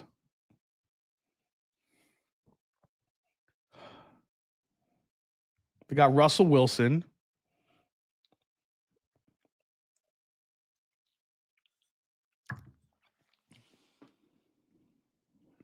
Oh, wow. The palate is delicious on that one. So if that is the Dickel,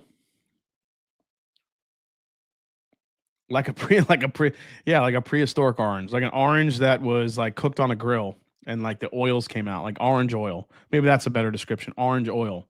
Ooh, that thing just kind of goes.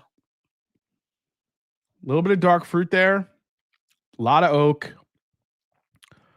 That could be the Sealbox pick. Top 5 ALW you have tried. ALW. Oh, American Light Whiskey. Got it, CJ Miller. I think I got it. Top 5 American Light Whiskey. Wow. I can't remember specific bottles. The ones I do remember that really stuck out were some of the old Carter, American Whiskey 4, American Whiskey 6. Those were unbelievably good. The Penelope what? The 17 year, 18 years? That one was really good. Obtainium has come out with some fantastic light whiskeys. I would put that up there. Number 4. And what else? Probably the one I had with the Junkies. They had I think it was like a 9, 10, or 11 year light whiskey that was being double oaked in a barrel. That thing is delicious. So those would probably be up there. Top 5 Malort. Malort.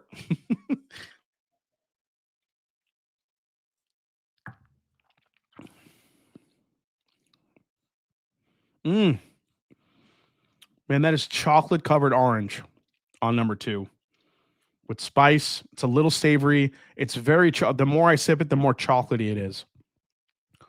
But there is a little bit of the Flintstone stuff in it. I think that's it. All right, we'll find out. All right, let's go to the last one here. I'm sorry, third one, last one. Oh my God.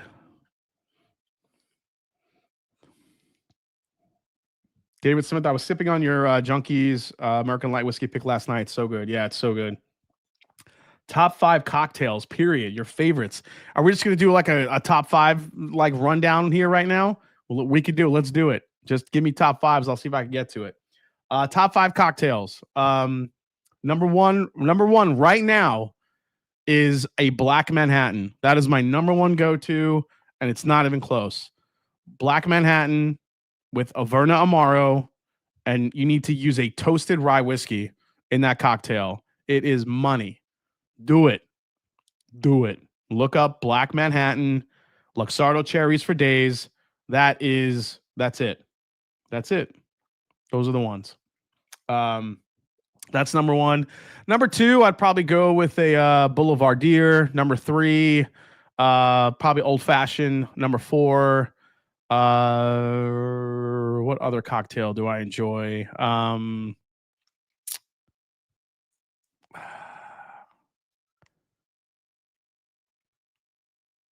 What other?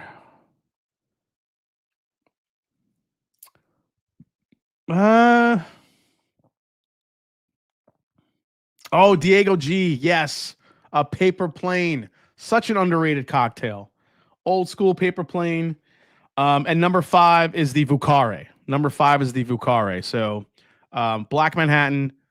Black Manhattan, Boulevardier, Old Fashioned, Paper Plane, Vucare. That's my top 5. Top 5 throwback jerseys, any sport. Throwback jerseys? Oh my gosh. Let me go to the third one here, guys, before I get into it. This is going to be Negronis. That's a good one. Top 5 names that start with V. Number 1, Vega. Number 2, Victor. Number 3, Vivian. Number 4, Valectra. I just made that shit up. And number 5, Velopian. No, I can't think of a V name.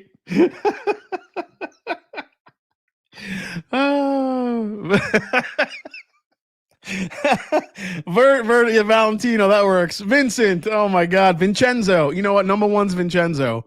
Number 1 is Vincenzo because that was my grandfather's name. My cousin Vinny. There you go.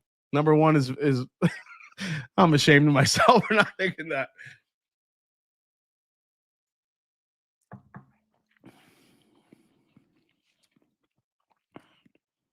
Number 3 is ridiculous.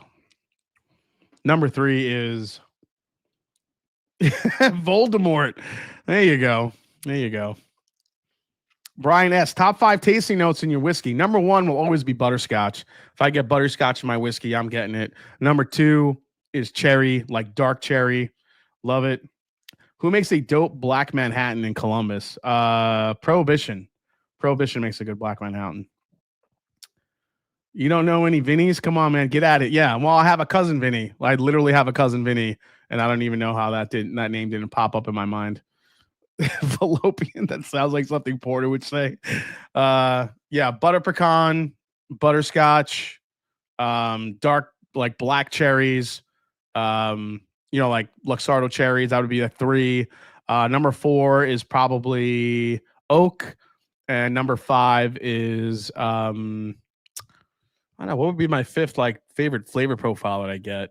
I mean, I said cherry. Dark fruit's kind of like that cherry family. Number 5, I would probably go.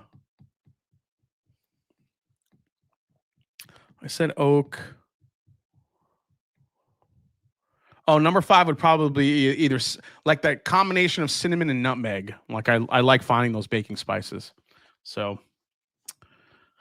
number 3 and number 1, I still think are my 1 and 2 here. Number 2 did pretty good, but let's go to 4. Vitamins. Oh, root beer. Yeah, root beer is a good one. Root beer might be number 5. I actually might put root beer over oak. I mean, oak is just usually there, but if I could find root beer in my whiskey, that shit's so good.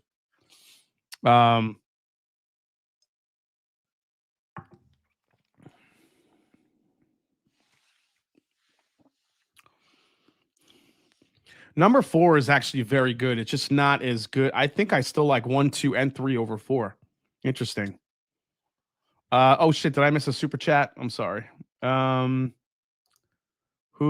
Oh, there you go. I think I answered that. Oh, okay. Top 5 throwback jerseys, any sport. Throwback jerseys, man. Well, I mean, my number 1 is going to be the '86 Mets. I love those jerseys. I actually have a couple of those jerseys. Number 2, I don't know, man. There's so many freaking jerseys. I don't know. I'm trying to think. I mean, can you just pick a sport? I'm like scanning in my head like all the different jerseys for every sport. Can you think of? Can I get a sport that you would like to? Would you like to be a girl named Vladimir? No. Got a bottle that had black licorice taste. Wasn't sure it was something I liked. It reminded me of Jaeger. Yeah, black licorice I can't do. Top 5 things your mom says, and please do your mom's voice. Yeah. Jason, did you take out the garbage? That's number 1. Number 2 is, you can freeze it and it'll just last longer. She always says that. My mom wants me to freeze everything before it's like right when it's like coming out of the oven. You can freeze that, freeze it. If you freeze it, it'll last forever. So freezing is her thing. That's her jam. Number 3 is, oh my God, I love the Yankees. Number 4 is, oh my God, I fucking hate the Yankees. And number 5 is, do you have any bourbon? Those are the top 5 things my mom says. Or number 5 would be more, did you get it? Did you get any new bourbon? That's number 5. Top 5 celebs you have met. Number 1, Michael Jordan. Number 1, Michael Jordan. Number 2,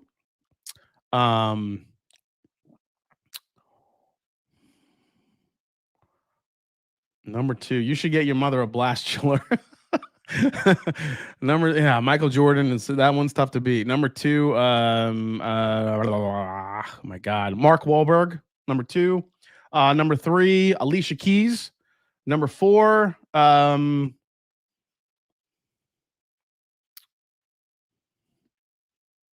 Darryl Strawberry, the New York Mets. And number 5. Number 5, I think, is coming this summer. I'm gonna meet Derek Jeter. He'll be up there. I think those will be my top 5. I haven't met Jeter yet, but I think he's gonna be number 5.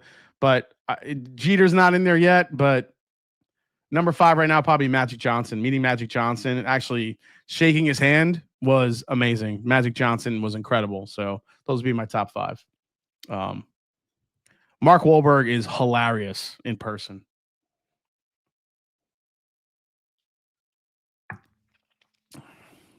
By the way, the Lucky 7 Holiday Toast Bourbon is freaking fantastic. Eric the Red, I could not agree more. It's such a good whiskey. Whiskey Nose, 1 MJ, James Hetfield, Scott the Hawk, 4 JG, 5 the Pope. Whiskey Nose, did you meet the Pope? Blake Benson, top 5 Mash and Drum live streams. Oh my God. I don't even, oh my God, that'd be tough. You know what? Right now, number 1 is probably that Bruce Russell stream we did not that long ago. How amazing was that stream? Just dropping nuggets all night long. That was incredible, that stream. Love that stream.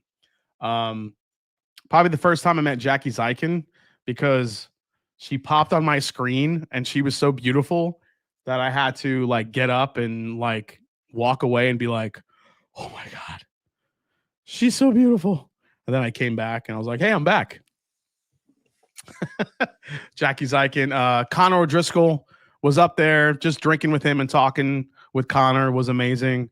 I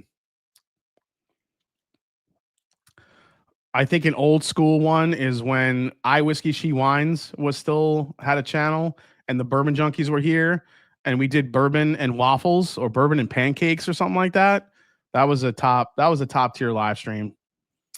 And yeah, probably the Nancy Fraley blind tasting live stream.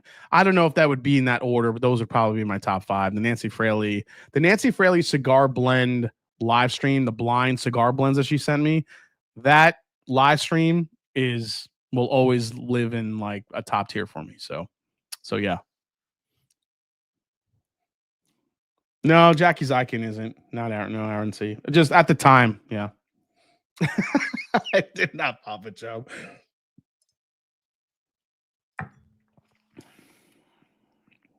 Ooh, this has some like old school funk on it. I like that more than 4. This is interesting. 1 and 3 are the standouts. These, however, these are a little bit closer than I thought they would be. 1 and 3 are the standouts, though. So I'm going to put these aside, and I'm going to rank these 3 and see where we land. Top 5 Jason Rants. Yeah, I mean, I could go on. Nancy Fraley, awesome as well.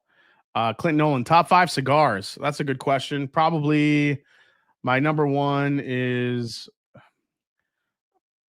this isn't like the best cigar I ever had, but it's one that I probably smoke the most often, which is the Oliva V Milano. And that's probably my number 1 go-to. Number 2, I'd probably put up there probably just the regular Oliva V. I mean, I'm like being honest, the ones I just smoke the most often.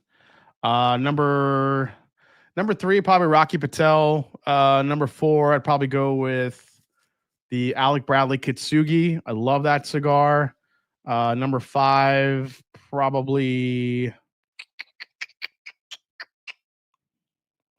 I would have to think about that one.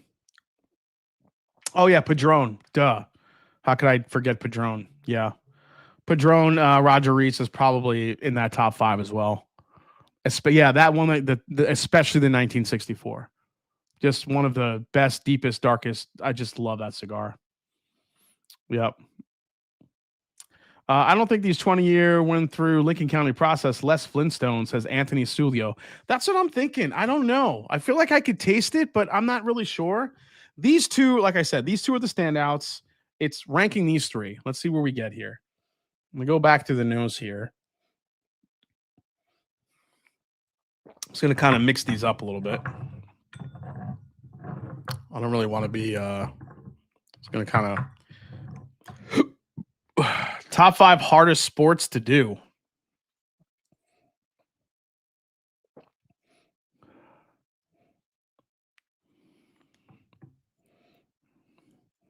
Oh,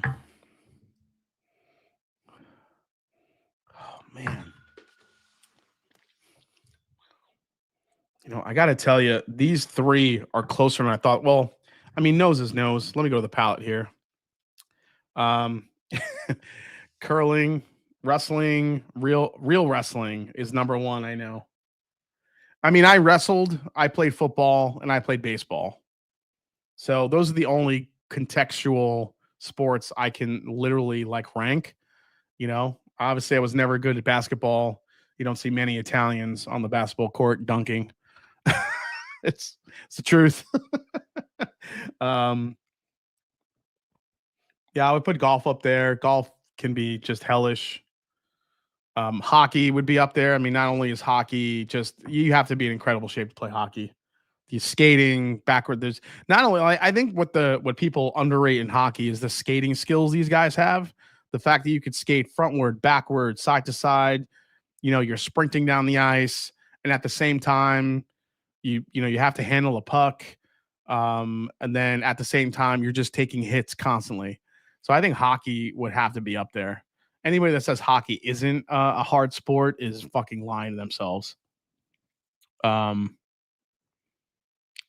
but he looks like he's a hooligan with a barber pole, whatever he play. Breakdancing, ray gun. Ray gun breakdancing is definitely hard. Oh, top five. What makes it a New York food, Albert? I don't know, man.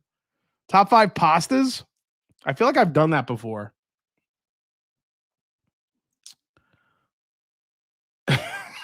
Top five comfort foods. So comfort foods for me personally, that's like, something that you just want to eat when you're so probably like poutine, just duck fat over French fries, or even back in New York when you went to the club at night and then you came home and you went to the late night diner, you would get the disco fries, which was just a mound of fries smothered in gravy and cheese. Like that's a comfort food. Biscuits and gravy. It's hard to say no to biscuits and gravy. Lasagna. Baked mac and cheese. I'm getting hungry now. Screw you guys. I'm going home. Screw you guys. I'm going home. Screw you guys. Okay.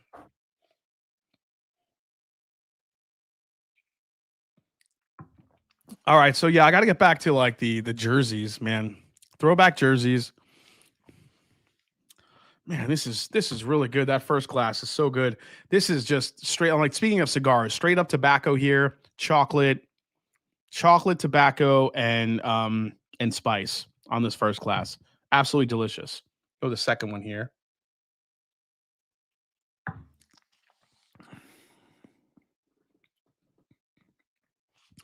Dude, this is really good.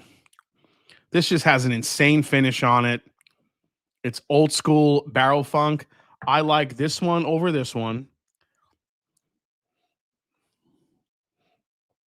Jason, time for that Reese's. Oh, is it almost time for the Reese's? We're going to get there. We're almost there.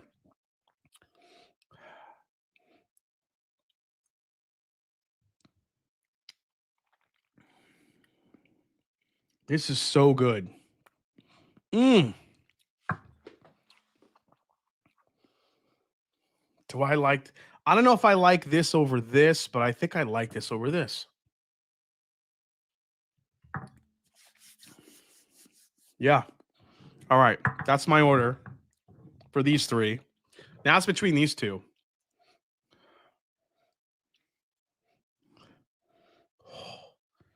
These two are night and day above the rest. Top five most iconic Wild Turkey bottle. That's a good one. Number one, cheesy gold foil, 12-year. Number two, you know what? It's not that it's the whiskey that's inside it, but it's just the bottle itself. I'd probably go with the old school Wild Turkey, the Fantails, the feather bottle, the one that looks like a lamp, the old Kentucky Spirits. Love those bottles. Number three is probably Master's Keep, just because they're so iconic and they have such a unique shape. Number four, I'd probably go with the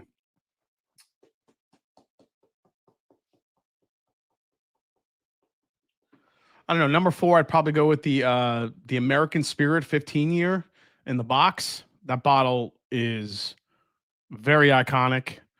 And then the last one, I'd probably go with the old Wild Turkey 101s with like the hand-drawn turkey on it. Those were some of my favorites. Oh, yeah, the Diamond, the Tribute. The Diamond should be up there, too. Yeah. Scratch the 101s. I'd probably put the Diamond number 5. Forgot about the Diamond. Man, this one smells so good. This is the Cherry Cola Bomb.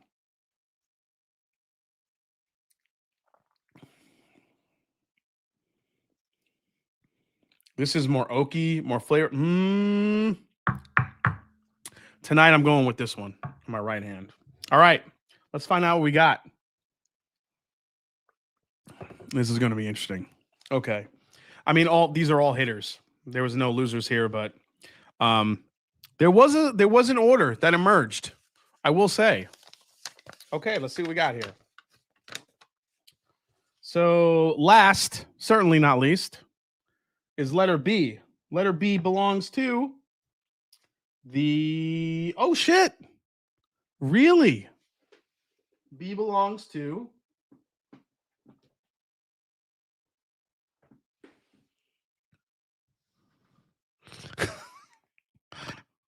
Jack Daniel's 14 year? What just happened? Wow. Jack Daniel's 14 got last. What? All right. Next place. Letter C.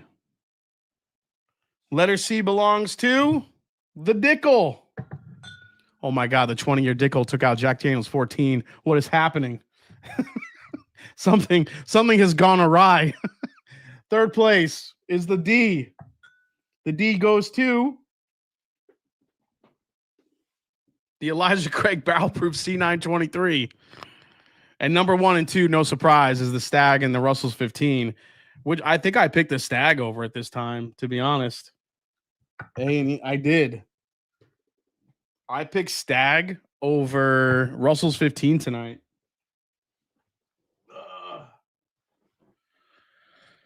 Oh my gosh.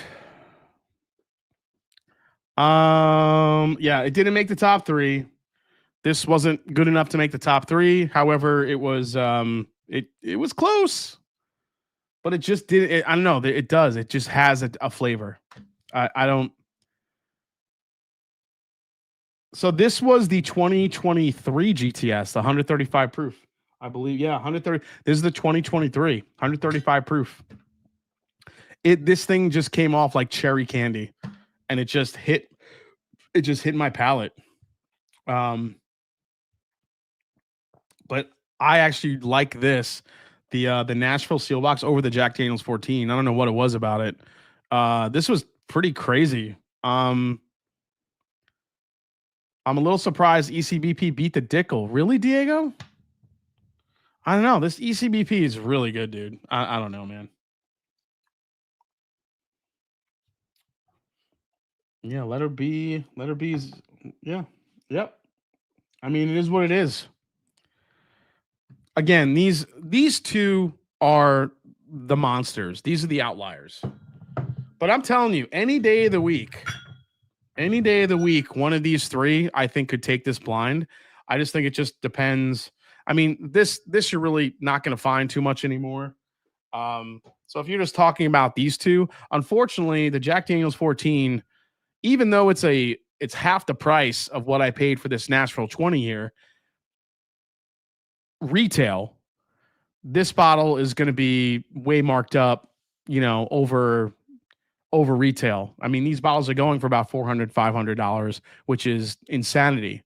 But at $250 to $300 for this bottle, it did pretty good. Yeah, this is not only blind. JD14 is having. This is not the only. Yeah, that's the thing. JD14, I think it's one of those whiskeys where on its own it just kills. JD14 also lost in the blind to Coy Hill. So I think it's a little bit more of a delicate type of in your face flavor profile. Again, when we talk about bourbons that are in your face or whiskeys that are in your face, that's what people go for. But this was really, really cool to kind of just go through. this blind here, this Nashville Barrel Company, this 20-year George Dickel stuff. Here's what I'll say about it, because that's really why I wanted to focus on this tonight. It's not that it's. I still think the Flintstone vitamin note is there. All right, I'll be honest. I don't think that if this is without the Lincoln County process, I don't feel like it tastes like that. I do feel like there's a Flintstone vitamin-esque vibe to it.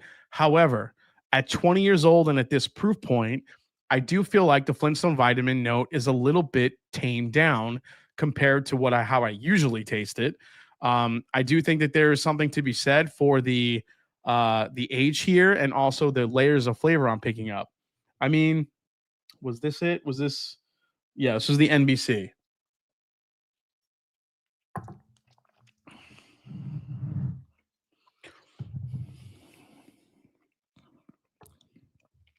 This is starting to pull in a very cherry heavy medicinal cherry vibe on that seal box.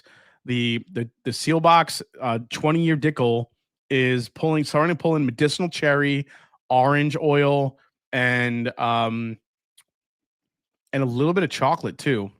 It's got some oak spice, but there's no hiding it. I still think that Flintstone vitamin minerality is still there. Is it tamed down than usual Dickel? Yes. But I would say this. If you come across one of these 20-year Dickel barrels that are out there, I would highly recommend you, if you can, if there's a way to do it, if you want to swap samples with somebody, you should try it before you buy it, because these bottles are going for $250 to $300. They are not cheap. But if you're willing to roll the dice on it, I would still think you should probably try to, give it a try. Hold Up 2021 Coy Hill can take out GTS or Russell River 15. A fair comparison would have been 2024 Coy Hill, which is not better than JD 14. So William Wiley, I don't have the 2024 Coy Hill. The one that I did, William, that beat JD 14 was this little Fireball. This was the one that took out JD 14 for me in the blind, was this one. I was not lucky enough to get the 2024 Coy Hill. So get this over Buffalo Turkey on it. Yeah, probably not. I still think people are going to like the Buffalo Turkey more. All right. It's Reese's Pieces time. The time you all been waiting for. Here we go. Actually, really quick too. I'm going to put these aside. This is all right. That's that. I am going to grab, as promised, the Blue Note 17. Let's do a quick compare, and then we'll do Reese's Pieces.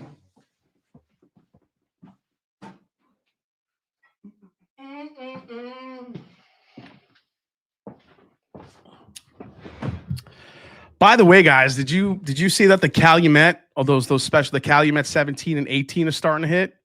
Keep an eye out if you're looking for it. I think they're dropping soon. I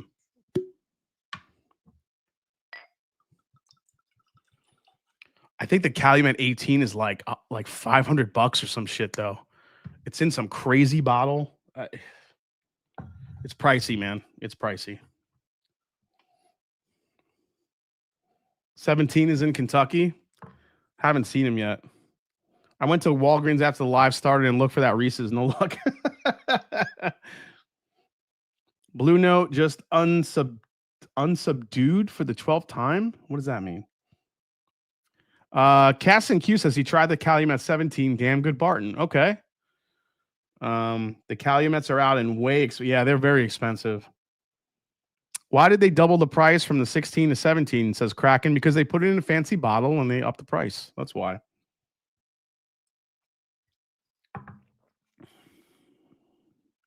See, this doesn't taste like it was through the Lincoln County process. I think this 20-year stuff has.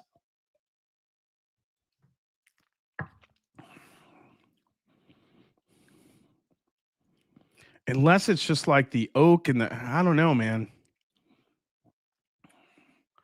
The 17 is sweeter.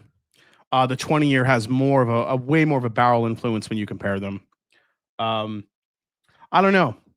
I would be, my opinion so far in these 20-year George Dickel barrels, I really like that Sealbox National Barrel Company one.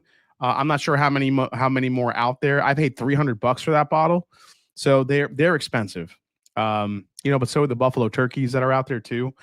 Just depends if you want to roll the dice on one, but I would probably recommend talking to someone that has had a specific, because you have NDPs that are sourcing some of those 20-year Dickels now, like a Sealbox, just like the Buffalo Turkey.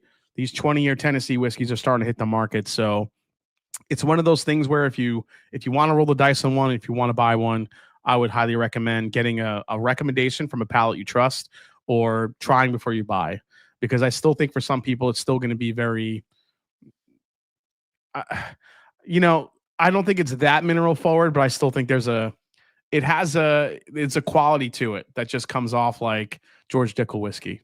So, all right. This is why we're here. Let's be honest. Reese's peanut butter or PB&J peanut butter cups. Let me get some water here because I want to do a solid review. The Reese's PB&J grape was already $8 on secondary. Thanks, bro. It can't be on secondary yet. I haven't done my review, man. Come on. Let's see what we got here. All right, so let's see. Does this work? No, that camera finally died. All right, so nothing crazy, guys. Regular size. Well, actually, this is a little smaller than a regular peanut butter cup, but it's also a little thicker. You could kind of see that. So, all right. So Reese's PB&J with grape, artificially flavored, 147 proof. All right, let's give it a try here. This is how you shut off the night.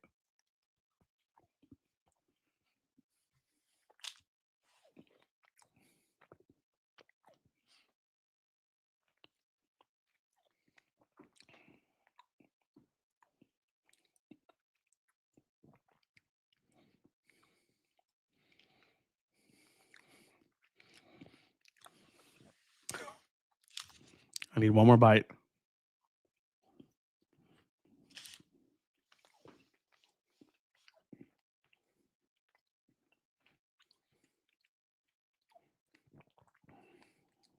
All right. All right, here's my review. Now, if you look at the cross section of the peanut butter cup, this is all peanut butter on top, and right on the bottom, there's a thin layer of this grape stuff that makes it PB&J. Right on the bottom, you can see it. There is a very slight layer of I guess grape jelly, whatever you want to call it. Now, here's the thing: when you first take the bite, initially, it's all chocolate and peanut butter, obviously. But I'm telling you, you hit the mid palate, and then all of a sudden, the jelly hits. But here's the thing with it: it's not. The jelly is a little bit artificial tasting, which I'm not digging. I just feel like I wish it was a little bit more of a natural grape jelly flavor. It's a little bit. Why is this the most intense review of all time? Because I'm very serious about my peanut butter cups. You know what we're gonna do? So, real quick, guys. Next week, I won't be live. I'm actually gonna be at Wild Turkey for a really cool event. So I won't be here next week, but the following week, I think we should take the PB&J grape, the PB&J strawberry, the Reese's chocolate lava, and the Reese's caramel one, and taste test them all and see which one is the best. You guys cool with that? Should I do that? You guys down with that? I think we should do that. I think we'll do that in a couple of weeks. So here, yeah, it's okay. I'd want to taste the strawberry one though. The grape here is a little bit fakey tasting. I just wish it had a little bit more of a natural, like when I think peanut butter and jelly, this is not the grape flavor I expect. Yeah, I don't know if we can blind them all. Chocolate lava wins by a landslide, says Dustin Bocek. This for real? Am I for real? You want to go to war? You want to go to war? Says Diego G. So tonight's perfect pairing is the PB&J Reese's with some 20-year Dickel.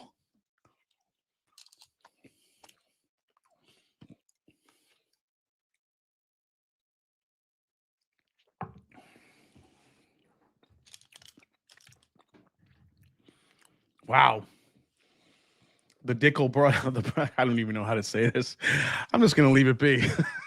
Here's my thing. I like the Reese's PB&J. I don't love it. I think the grape flavor in it is a little too artificial tasting. I want to taste the strawberry. We'll do that in a couple weeks. I promise. I'll have the chocolate lava all queued up. That'll be a fun night. All right, guys. So with that said, I will see you in a couple weeks here, right, on the Master Drum on a beautiful Wednesday night. Guys, stay tuned. Thanks so much for all the support. Thanks for all of you that threw out some nice thoughts from Marbles. The beautiful cat that me and Kim are gonna miss. Thanks so much for all the support. If you're a patron, after party coming shortly. And as I always say, it's not about the whiskey, it's the people you share it with. So cheers. Hope you guys had fun tonight. I sure did. Love you all, and I'll see you in a couple weeks right here on the Master Drum. Cheers, guys.